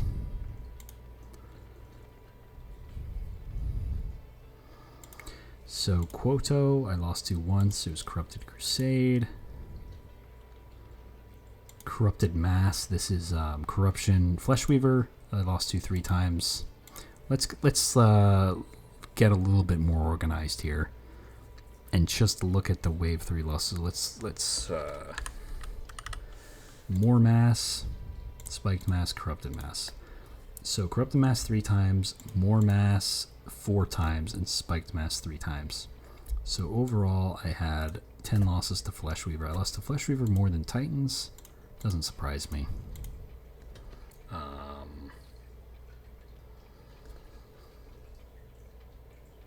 Let's see. I should put Seraph. Let's see which Seraphs I was losing to. Overall, 9 Seraph losses. So more losses to Seraph than Titans too. 3 Entropy, 3 Savagery, 3 Dominion. It looks like, yeah. 3 of each. That should say 9. I don't know why it says 8. Oh, it should say 8. Yeah, I'm confusing myself here. I don't need to fix this now, but that's wave 8. It's basically doing this on the fly. Oh wait, I also have Clash with Titans on one of them. I'm a mess. Okay, so I guess I had 8 losses to the Titans. Okay, so Dire Defenses, Ajax. I guess that's probably once. And then Corrin. Let's put here, let me try to find I want to see Dominion's Preservation. Or no, Dominion's Disdain, I mean. Because I wanted to highlight it specifically. I had a lot of losses to Dominion's Disdain, Ring 7. Specifically, Dominion's Disdain.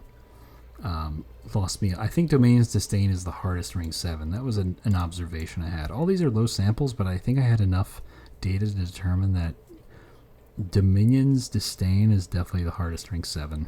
That's like the only actual one that stuck out, like wave that stuck out to me as being like a specifically hard version of a ring. So let's look at Kale. 4 losses to Kale. 2 of them were actually to the damage shield one. One was to spikes and one was to lifesteal.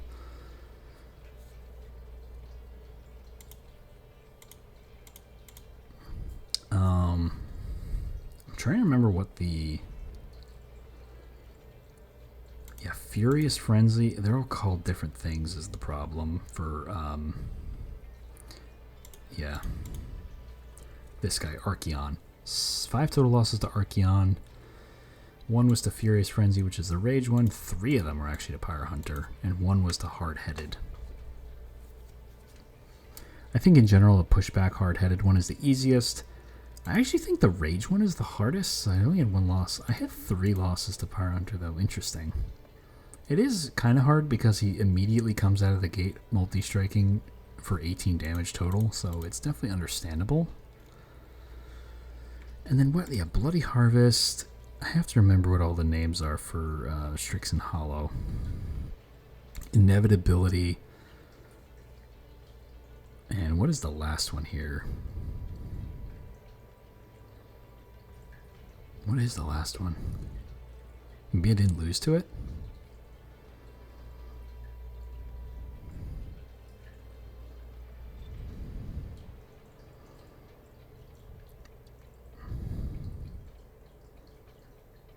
I guess I didn't lose to it, huh? As you can see, though, 3 of the Strixen Hollow losses were to Inevitability. I think Inevitability is by far the hardest one. I used to think when Strixen Hollow first dropped, I thought that the, was it the Revenge one? I thought the Revenge one was the hardest. But Revenge you can actually plan for. Like Inevitability, it's kind of in the name, right? it's inevitable that it will scale. Like, there's no way to play around it. It's just going to scale, and sometimes you just don't have the power to beat it. The relentless for Strixon Hollow is nothing to joke about. It's hard. I don't know why I put a third path here. I'm a mess with this data, but it doesn't change anything. Okay, and that's all I wanted to go over, I think, for this part. I didn't have it as actual data, but I think I lost. Yeah, so I think I lost to not Archeon, Fleshweaver more than anything, 10, and then I had 9 losses to Seraph, and then 8 to Titans. I had like 4 to Strixon Hollow, 4 to Kale, and then 5 to Archeon. And then I had a 5 also to Dominion's Disdain. And I think that's the only Ring 7 I lost to. But yeah. Okay. I guess that is it then. So, this is a long video, very rambly, just going over stats. Let me know if you guys have any more questions. Hope you enjoyed watching this video. It was a long one, a lot to get through, so hope it kept you entertained. So that would be all. Thank you.